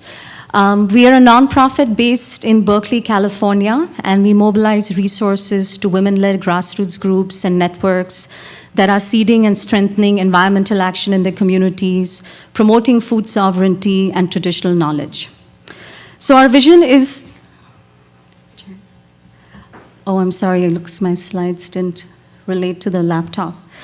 Our vision is that we foresee a world in which women participate in the development of global sustainability, thereby reducing poverty, encouraging democracy, promoting peace, and enhancing the social and environmental health of the planet. At Women's Earth Alliance, some of the issues that we examine is how can we ensure that grassroots women's groups, networks, movements have access to the resources, training, financial resources, peer-to-peer connections, as well as resources to fund the movement infrastructure of the movements that they've been building. One of the statistics that is pretty staggering is that less than 7% of philanthropic dollars actually reach women's groups. So that's a really, really small number. And when you break down environmental philanthropy, it's even a much smaller number because much of the resources actually stay in the United States. So some of the reasons, just to talk a little bit about the issues and themes that are emerging in the work, a lot was actually covered this morning, but simple things, which is the invisibilization of women's work. So whereas half of the food in the world is produced by women in many parts of the world, they are still not considered as farmers. So there's a real identity issue that women struggle with, including the invisibilization of their work in natural resource management. Women worldwide spend a combined total of 200 million hours every single day collecting water, which takes away their opportunities for education and employment. And some of the research that has been surfacing right now in areas where there has been fracking, where there has been mining and destruction to natural resources, studies have shown that there has been significant increase in violence against women. And finally, women carry a disproportionate body burden of pesticides, pollutants, and chemicals in their body fat and can pass on the toxicity to their children in the womb. Next. Can you do next? One more slide. So just to broadly sort of explain some of the programs that we have at Women's Earth Alliance is, one of the key things is to privilege and prioritize the voices of those who bear the greatest burden of of environmental challenges and ensuring protection and survival of all life forms. Feminist scholar Shilata Batliwala talks about how often government and international agencies, they love women, but always as a means to something. So gender is never looked upon as an outcome, but often women are instrumentalized and looked upon as delivery agents for something, delivery agents for successful repayment of microloans. So it's really good to be in a space where we're actually not apologizing for the outcome as gender justice. So to talk a little bit about our work, one of our programs is the Global Women's Water Initiative. It supports women in East Africa to become water and sanitation technicians and educators through community-based clean water initiatives. GWWI also stimulates economic development by investing in women's entrepreneurial leadership. So one of the core principles of GWWI is to gender transform the wash sector, and to make sure that women can control appropriate technologies, whether it is building water harvesting systems, building biosand filters, and bringing clean water to their communities. One more. One more. Oh, could you go back? We've also launched a grant-making program, and this year we have given grants to 10 women-led groups and networks in India and Nepal. And I just want to give you examples of some of our partners because they are doing such phenomenal work in very, very difficult situations, taking an intersectionality approach of race, gender, caste, class, sexuality, and looking at issues of climate change. So for example, if you look at the photo, which is Women in Forests, this is one of the most incredible forest movements in India. It's called Save the Forest Movement. It's in the tribal state of Jharkhand. Jharkhand means a land of forests. And Jharkhand has a long history of tribal rebellion. In fact, one of the first revolts against colonization in India was from the tribals from the state. And Jharkhand, of course, called the land of forests, has incredible wealth of resources, coal, bauxite, you name it. So this is a network of tribal communities coming together, protecting their forest resources. And Surya Mani, who's this woman, she's in the far left corner, is definitely on the front lines of the struggle. She's a really, really inspiring woman.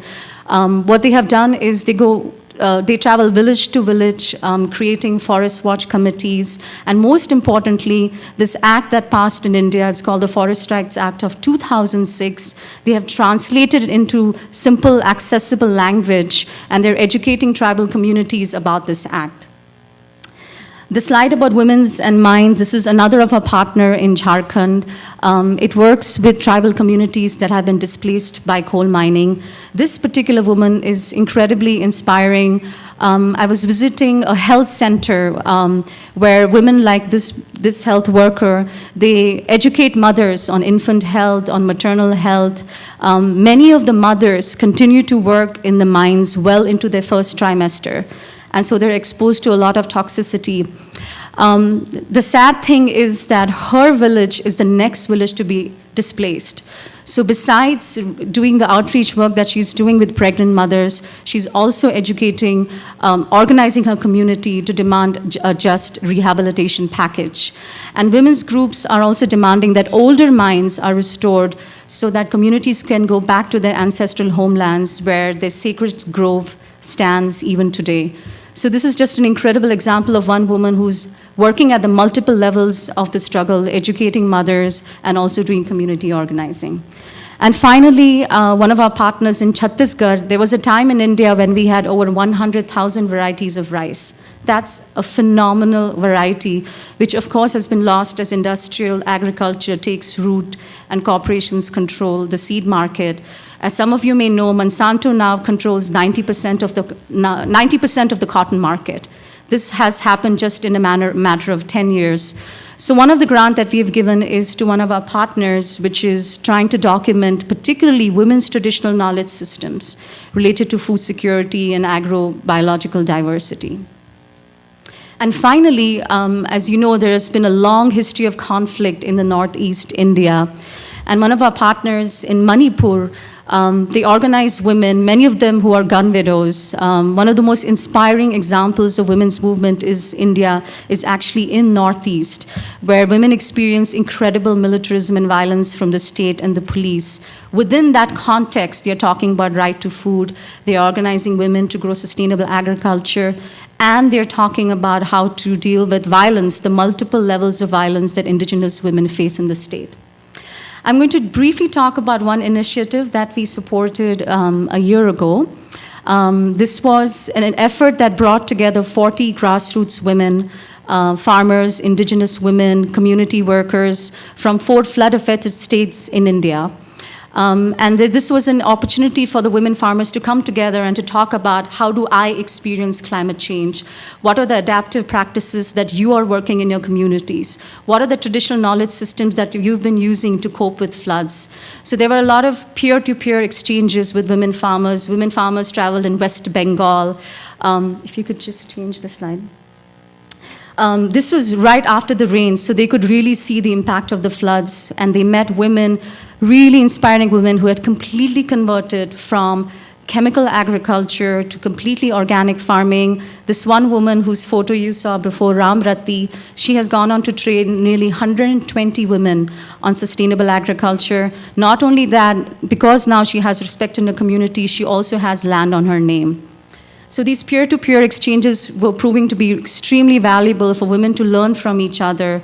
One of the other elements of the training was framing women as farmers, women farmers as scientists, as innovators, and also holders of knowledge. Because typically women farmers are talked down to, women farmers struggle to access basic information related to extension services because men are primarily considered as farmers. So it was really powerful for women to know that they too are holders of knowledge and to question this whole colonization of knowledge as well, and who is considered as educated and who isn't. So just some of the examples of climate change resiliency. Soma, she's a farmer, she's a trainer. She talked about how she taught women how to build smokeless chulas. Exchanges with women farmers who were saving flood-resistant varieties of paddies and were experimenting on their fields. And one of the things that they said that the hybrid vegetables were really difficult to grow in situations of climate change versus the traditional crops were thriving. Biodigester plants, which women were using, they were recycling the cow dung and bringing clean fuel to their homes. The other element of this particular exchange, which was really powerful, was its focus on movement and advocacy campaigns. So the participants traveled to Uttar Pradesh, where women met women from other communities who had fought a long struggle to access the forest resources, particularly this certain grass, which they used to make beds and other wares and sell. Which a very corrupt contractor was sort of exploiting them. So these exchanges with women farmers who had fought this long struggle, including with very powerful politicians, but eventually winning access to their resources was another really inspiring part of the process. Our partner, Gorakhpur Environmental Action Group, has been running this really inspiring campaign. It's a statewide campaign in Uttar Pradesh. It's called the Aroh campaign. Aroh means to ascend. And the fundamental claim of this campaign is the recognition of women as farmers and changing the definition of constitution in how the farmer is defined, because farmer is defined as someone with land. And by that definition, of course, most women don't have land. Sorry. And this is one example of a training participant, Manju, who went through the training. She went on to train 144 women in 5 villages. She started an organic kitchen garden as a demo site. And finally, one of the slogans of this training was, "Hum Bharat ki nari hai, phool nahi chingari hai," which means we're the women of India. We're not delicate little flowers. We have the fire, we have the spark. And there's a lot of spark here, so thank you for letting me share about our work.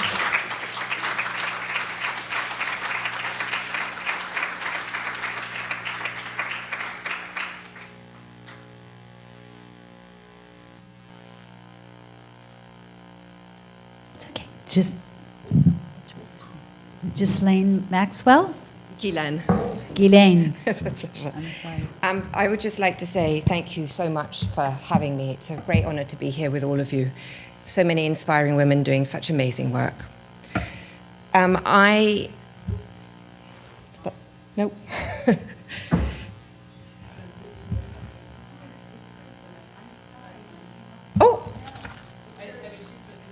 Oh, I'm so sorry.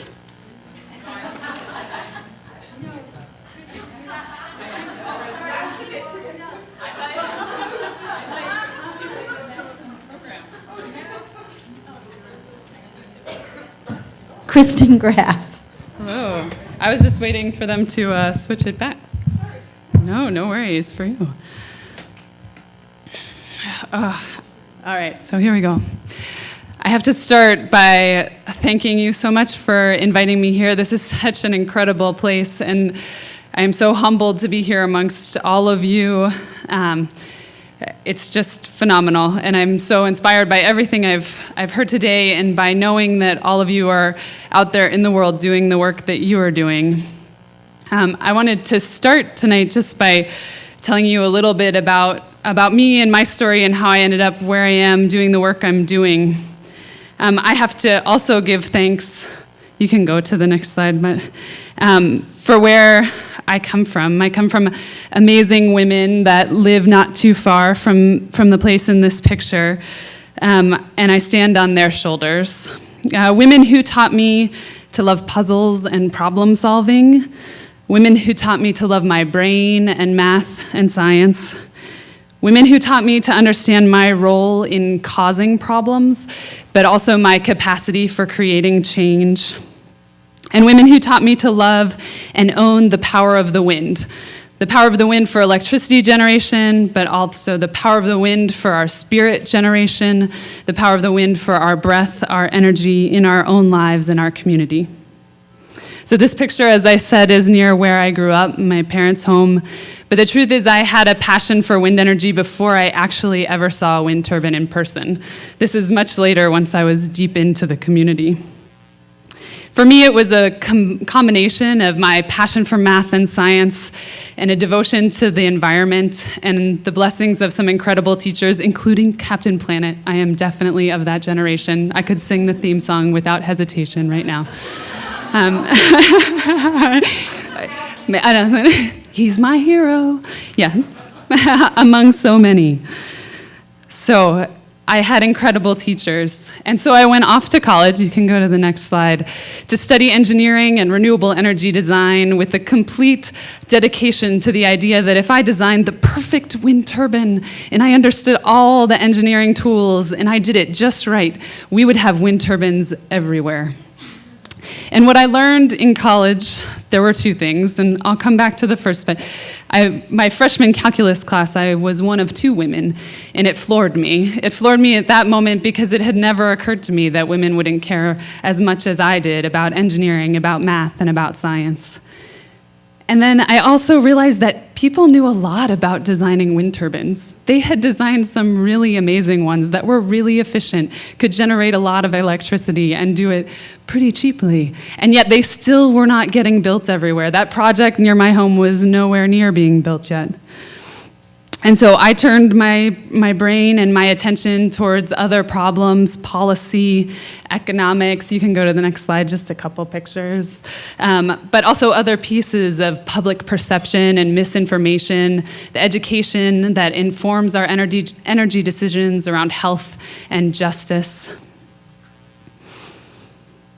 And the more time I spent in the policy sector, the more frustrated I became as well, because I recognized early that that same problem I had seen in my freshman calculus class was pervasive. It was not just science and technology, but there were not women, as many as I would like to see, at the decision-making tables of the big companies, in the halls of Congress, in the committee meetings. They were not around. And so I continued my career, and I am where I am now. But you can go to the next slide. This might be an odd one that I'm bringing up pictures of two men in the context of this event. You can go back one, sorry. But I believe it's an important piece of recognizing when we have critical messengers and who, as we try to make our voices heard, are people that can sometimes leverage our voices in new and different ways. And so Bill Gates, if you've read Half the Sky, you know the story of him in Saudi Arabia and speaking about the role of women in technology, the importance of having our entire talent population working at the great problems of our time. And the other picture is Warren Buffett, who just earlier this year announced his unbelievable optimism for the growth of the US economy in full scale because he believes we are finally learning to tap the power and the talent of women in our economy. So you can flip over. I think those are voices that people listen to that may not listen to me, but they also listen to some of this. This is data that sort of backs them up a bit. This is just a graph I pulled from a report by an organization also here in New York called Catalyst that looks at the role of women in business in the United States, and particularly at companies in the Fortune 500, and compares the performance of companies that have 3 or more women on their board of directors with those that have no women on their board of directors. And the high bars are more than 3 women. So then you can go to the next slide. And there's also an incredible amount of research coming out of a group at MIT called the Center for Collective Intelligence. They've been focusing on the way groups make decisions. And I think this is something we actually in this room probably know intuitively. But sometimes when a big institution like MIT comes out with something, it carries a new level of weight. And so what they have found as they have studied groups and groups and groups making decisions is that there are only 3 things they've been able to correlate to those groups making better decisions. The first is the average social perceptiveness of the people in the group, how well they can read each other's nonverbal cues, their actions in the room.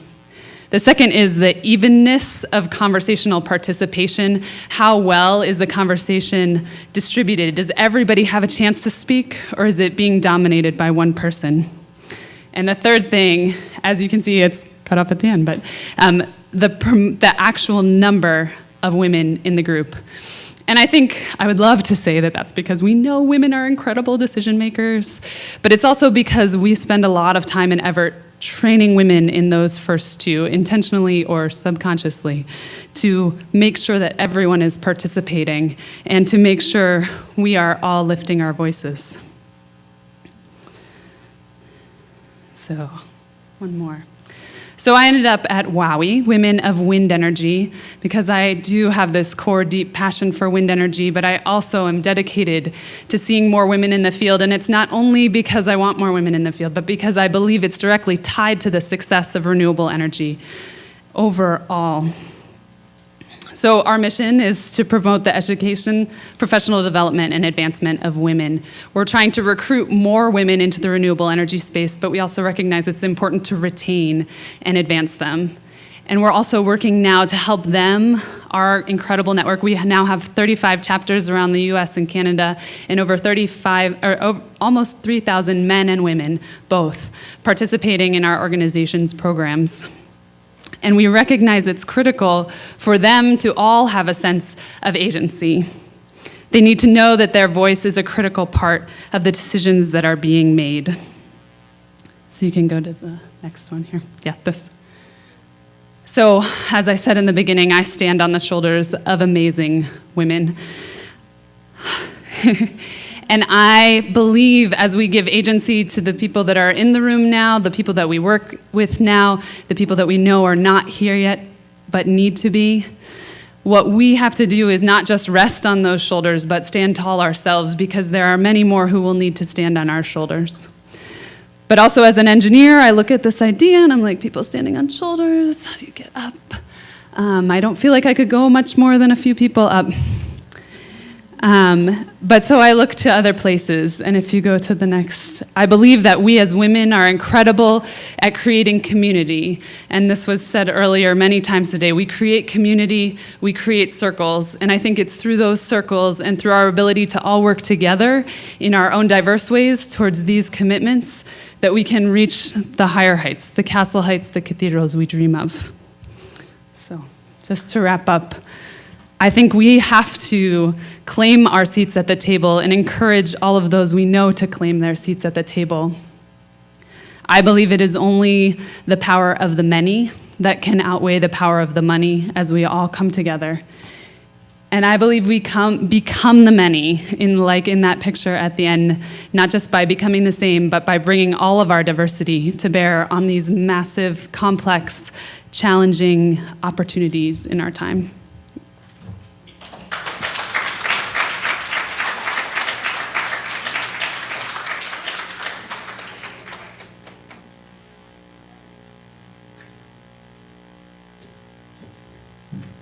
I can only say I was so excited to talk to you that I rushed up here, Kristen. Apologies for that. I am very excited to talk to you because I'm here to talk to you about something that is far away but extremely close to my heart, and that is the ocean. I've been mesmerized by the ocean since I was a little girl. I grew up watching Jacques Cousteau on TV, and I just fell in love with it then. I started diving when I was 9, and then I went on to become a deep water submersible pilot. And that's me learning how to dive, how to fly a submarine. On my first submarine dive, I was so excited. I was going down to over 1,500 feet, and I was like, oh my God, I'm going to see a new creature, something that's never been seen before. I was like wildly overexcited. So I arrived, it's pitch dark down there, you really can't see anything. I switched on the lights, and I didn't see a creature, I didn't see anything, I saw this. And when I saw that, I was so devastated, and I was so very, very upset. I realized then that the ocean was deeply in trouble, and that it would take a huge seminal shift to change the current trajectory of indifference and inaction that would allow us to arrive at a pristine spot in the world and see a plastic hanger. So I am the founder and president of a project called the Terramar Project, and that's the flag. And it's the mission of Terramar to empower people all over the planet to protect our ocean, to create a global community of ocean citizens, because it will take a global community to get the job done, just as it does for each and every one of you with the projects that you are involved in and that you love. We all know that we can't do it alone. We all know that we need a community. So to go back, I've been lucky enough since I started diving when I was 9 to have gone around the world, and I've joined many expeditions with Nat Geo and Woods Hole. And I've dived in some of the most remaining and beautiful, pristine spots in the world, and this is what a pristine spot looks like. A place that is teeming with life, teeming with wildlife, large sharks, giant clams, huge swordfish, vibrant, gorgeous, gorgeous corals. There are not very many pristine areas left in the planet per the criteria that have been set out by my friend Enrique Sala at Nat Geo. But I have been to many of them. So what's at stake and why should we care? I'm probably preaching to the converted, but for the 1 or 2 of you who don't know, the ocean is essential to life on Earth. Every second breath you take is created from the ocean. Sorry. It absorbs over a quarter of the CO2 in the atmosphere. Most of the water we drink comes from the ocean. It regulates our climate. Without the ocean, our days would be exceptionally hot, and our nights would be freezing, and our planet would not be sustainably, we couldn't live here. It's vital to the global economy. It provides over 16% of the globe's population with food, and that's billions of people. The ocean, however, or I should say really our world, is divided into 2. There's a part of our world that is controlled by countries, each of us who live somewhere. We have government structure. And then maybe some of you don't know that there's a part of our world that's not governed by anything. The 64% of the ocean that lies outside of any single country's jurisdiction. That area has multiple names. It's called the high seas, the global commons, the international waters. And I want you all to understand something about this 64% that maybe you didn't know. You own that 64%. Under the 1982 Convention of the Law of the Sea, it declared the area the national heritage of mankind. You own it. It is your global commons. It's a place, however, that has some laws. It's a mess of laws, conflicting laws. It's a disaster, actually. It has 5 huge swirling continents of trash. We use and discard, and we've heard this today, 1 trillion plastic bags every year that contribute to this vast global patch of rubbish. The 64% that I'm talking about here is the least explored, least known part of our planet, and we need to change our relationship with this. It's an area that, there it is, you can see it. It's all the dark blue bit that's a really vast part of our planet. It's 45% of our planet, actually. So, but this deep area, this area is wildly underexplored. Less than 1% of that has actually been explored. And every time that we dive, we discover incredible new things. This is a black smoker.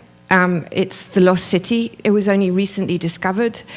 It's an area that's there's no sunlight that penetrates there and no O2, and therefore people used to think that no life was there. But in fact, all that there, that is life. And there are some people who actually believe that that is the beginning of all life on the planet that started down there in these very chemically toxic areas that we could not possibly survive. This little chap was just found last year, this little white snailfish at 4.5 miles down in the Pacific. I just want you to see this slide. Some scientists are predicting the total collapse of commercial fisheries by 2050. That's a huge problem. It's a huge problem not only because of the foods issue that we have, but also because in continents like in Africa, it's absolutely essential for local villages and people for sustenance and for food and for jobs. So we need to sustainably manage our fisheries so that we have not only food on our table, but that we have jobs for our people so that they can fish and they can feed their families. When one fish costs $1.7 million, I think we can all understand that it's obviously not really that sustainable, or that the reason why it costs so much is because there's so few left. This is an image of the largest fishing net out there, can fit 12 Boeing 747s in it. I use this picture, it's really hideous. We are fishing out 100 million sharks a year for their fins. Why do we care? Because every animal in the species, every part of us, we all have an important part to play in our world. And the big big species like tuna and sharks, they are essential to the ocean's ecosystem, and we need them for ocean health. So how do we change the conversation? The Terramar project is a digital platform. You can sign in there. So what I'm doing is, because it's your global commons, you've never been able to connect to that before. So you come to the terramarproject.org and you can get your passport there and become a citizen, a dual citizen of land and sea. There's a daily newspaper called The Daily Catch. There's an education platform, because to speak to Laura's thing, education and fun is absolutely key critical. Everything is free. So that's what that is, and we want to appeal to the youth today because they are the ones that will drive this. They will be the ones who drive this change. This is the pledge that you're going to make. It means I love the ocean, and that's what I'd like you to say. I just want to raise one thing. The Millennium Development Goals that have been raised here are expiring, as you all know. The new Sustainable Development Goals are being voted on in September next year, 2014. Currently, the ocean is not planned to be part of the Sustainable Development Goals. I find it absolutely incomprehensible and a disaster that 3/4 of our planet does not merit a single line in the Sustainable Development Goals. I'm asking each and every one of you here to come to the Terramar Project, sign in, get your passport, because what you are going to be saying is that, yes, I love my ocean. Yes, I want it to be managed sustainably. And yes, we need to have better governance and better stories to get this job done, because without our ocean, as much as I love all of you and you're doing great work, I'm not sure what sort of planet we will have left. So I will wrap up. There's another picture, I think. This is what we want our oceans to look like. Next picture. And that's the Terramar Project. And I would just like to thank you enormously for your time and tell you one thing is that this week, announcing at the Clinton Global Initiative a new initiative to help get this job done, and I'm not allowed to tell you anything more about it because it's supposed to be a secret, so sorry, but thank you.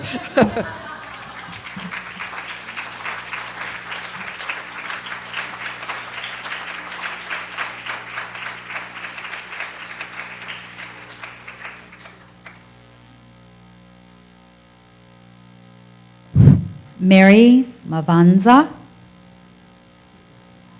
And this is the last one before some music with Melanie.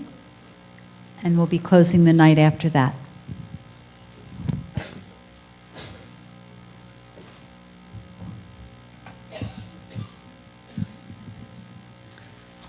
Well, good evening, everyone. And thank you so much for giving me this opportunity to be part of this very important summit with all the wise ladies, with all the work also you are doing for our planet. I'm going to talk today shortly about the activities that we are doing in Tanzania with the Jane Goodall Institute. And it's about, it came up from the work that Jane Goodall herself did in the national park at Gombe, and what she thought about the community around the national park that were living in a very difficult condition, while the chimpanzee that she was researching on had gained a lot of fame in the world, to an extent that if she would say today Fifi is sick, 10 doctors would run there to help the chimpanzee, while the community around there has no even medicines for their malaria. So, next slide, please. The situation back then was very terrifying. This is how it looked like in these villages around 90s. And it was life was very difficult for these communities there. Next, please. The situation actually was the degradation of land, which you can see right there, unsustainable forest resource use, soil erosion, and fertility loss, while the community there is mainly agricultural community, and also some fishing they do on Lake Tanganyika, but also habitat loss for the creatures that were there. And it was the chimpanzees that are left in Gombe was in danger because the Gombe National Park is so small, and it could not sustain the number of chimpanzees that are there. And they used to range all over, but now people had cut down all the trees, and so they cannot find food there. But another thing was that this area was an area where there was highest population growth rate in the country, mainly because first, the fertility rate was very high there, but also because of the refugees coming from Congo and Burundi. So it's natural resources was not enough to sustain all the people that are in that area. Another thing is that because of that situation, the people there were poor, but also diseases had found their home there, like cholera and other diseases which could be curable. Next slide, please. Now, talking to these communities, we came up, the community suggested a number of solutions to their situation, and I have grouped them into 6 similar solutions that they came up with. And the first one was to plant tree. Planting tree was one of the very important things to do because all the trees had gone and women had to walk long distances, like 8 hours, to get a bunch of firewood, which they would use for 2 or 3 days, and then they will have to go back again to the forest.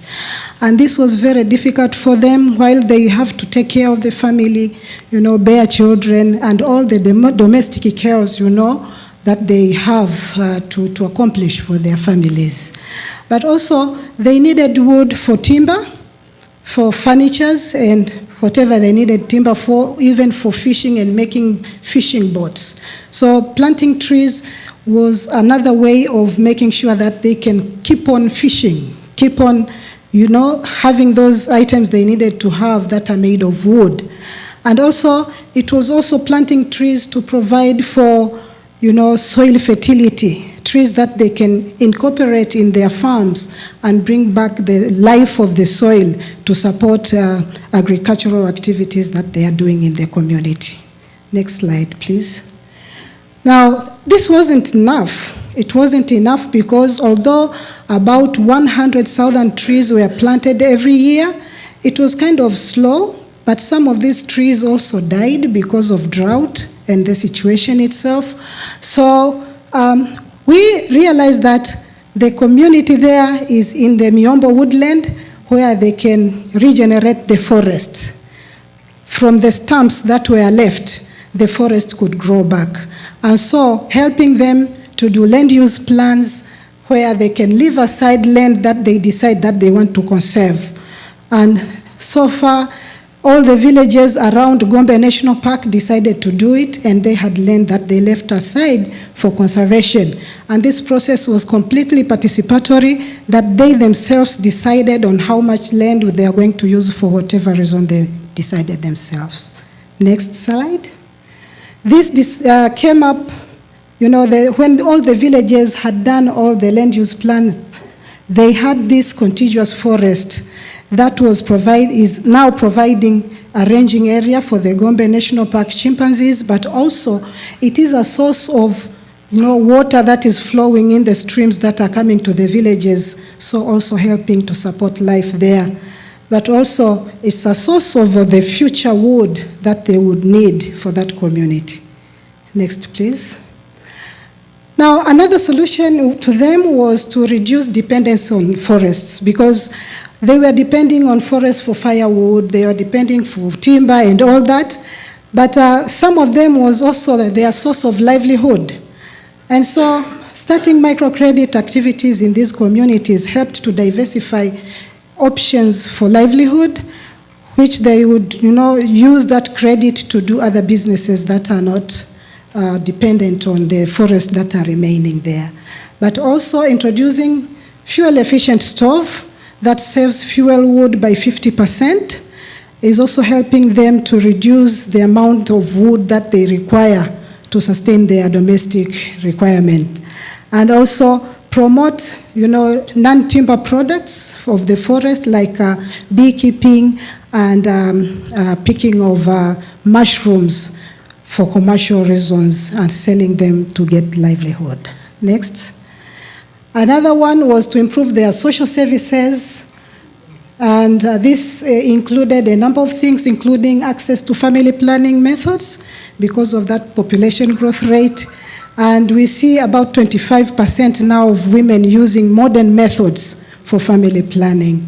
And education opportunities for privileged girls, but whose parents could not afford for their education, is another way whereby we create a generation which is understanding the situation and being able to analyze and make informed decisions about their life and the planet itself. And also, giving them access to potable water. That is another important thing, especially to deal with diseases like cholera and dysentery. That was really terrifying the life there. When cholera comes, it's kind of maybe 10% of the community would die. So this was another thing that was improving their life and making them able to think about climate change, because if you have other pressing issues, you don't think about that at all. Next slide, please. And after we had done this activity on the north, where Gombe National Park is, we realized that there is a big demand that is shifting to the south, where the forest was still intact. And so we thought that there is a need also to protect that piece of indigenous forest that is still remaining. And activities there was to change the tenure system, because it is a general land, as they call it in Tanzania, where no one is kind of taking care of it.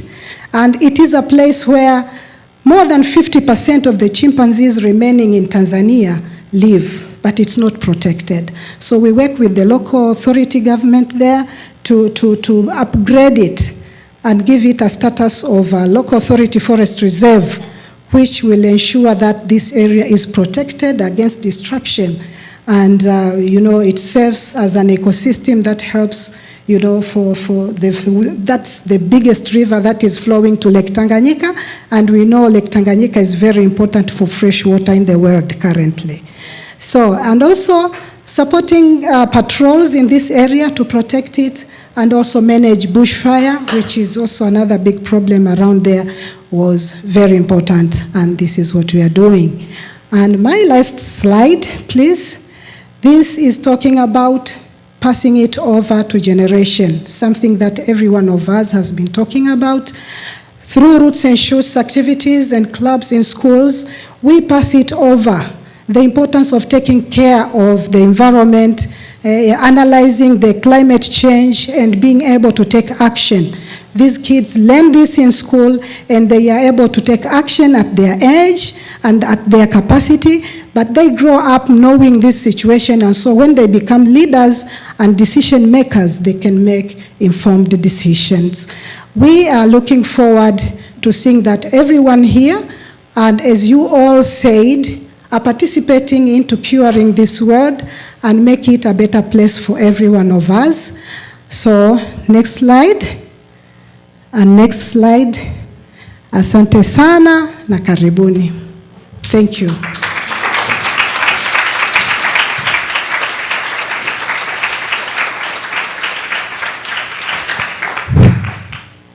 In a moment, Melanie is going to sing, but I'd like to remind you that breakfast will be at 7 tomorrow morning, and that we are going to start here promptly at 8 with Kelly Rigg and Malia Nobrega Oliveira. We'll be starting, and we'll be starting next door, back to where we were today. Thank you. It's been a wonderful day. Melanie?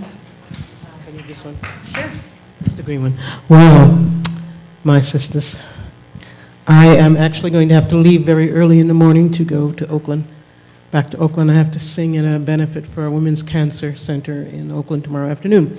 So, first of all, you have completely knocked me out. I mean, y'all are some serious sisters. I just gotta say that.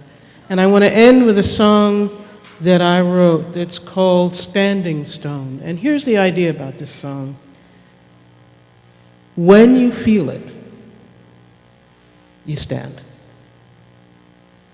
Because sometimes, you know, movements begin because we stand up and we say, you know what, we don't know what we can do, but we know that we can stand. We know that we will be there no matter what, we know we can stand. We know we can rise up. We can stand up together. And when we sing this song, I want you to think about your communities, yourselves, the people you work with, your families, and who do we know, and we all know, who do we know that needs to be stood for? Who do we know? Every one of us knows this. And please, as activists and workers, you need to realize that you must always have yourself in the center of any kind of holding up. Nod your head. You must. You cannot do this work if you don't stand for yourself. You feel me? Excellent.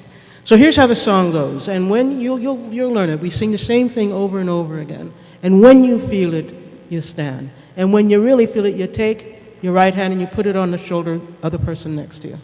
You are making a declaration that we are not by ourselves. Here's how the song goes. I will be your standing stone. I will stand by you. That's the whole song. I will be your standing stone. I will stand by you. I will be your standing stone. I will stand by you. I will be your standing stone. I will stand by you. I will be your standing stone. I will stand by you. I will be your standing stone. I will stand by you. I will be your standing stone. I will stand by you. None of us can do our work alone. I will be your standing stone. I will stand by you. Believe it. I will be your standing stone. I will stand by you. I will be your standing stone. I will stand by you. I will be your standing stone. I will stand by you. Really strong. I will be your standing stone. I will stand by you. Thank you. Dance, enjoy.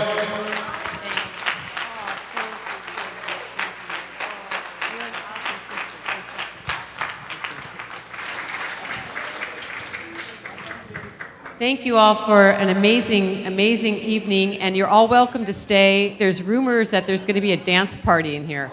I don't know. Somebody said it. Anyways, you're welcome to continue to be here as long as you'd like. Thank you.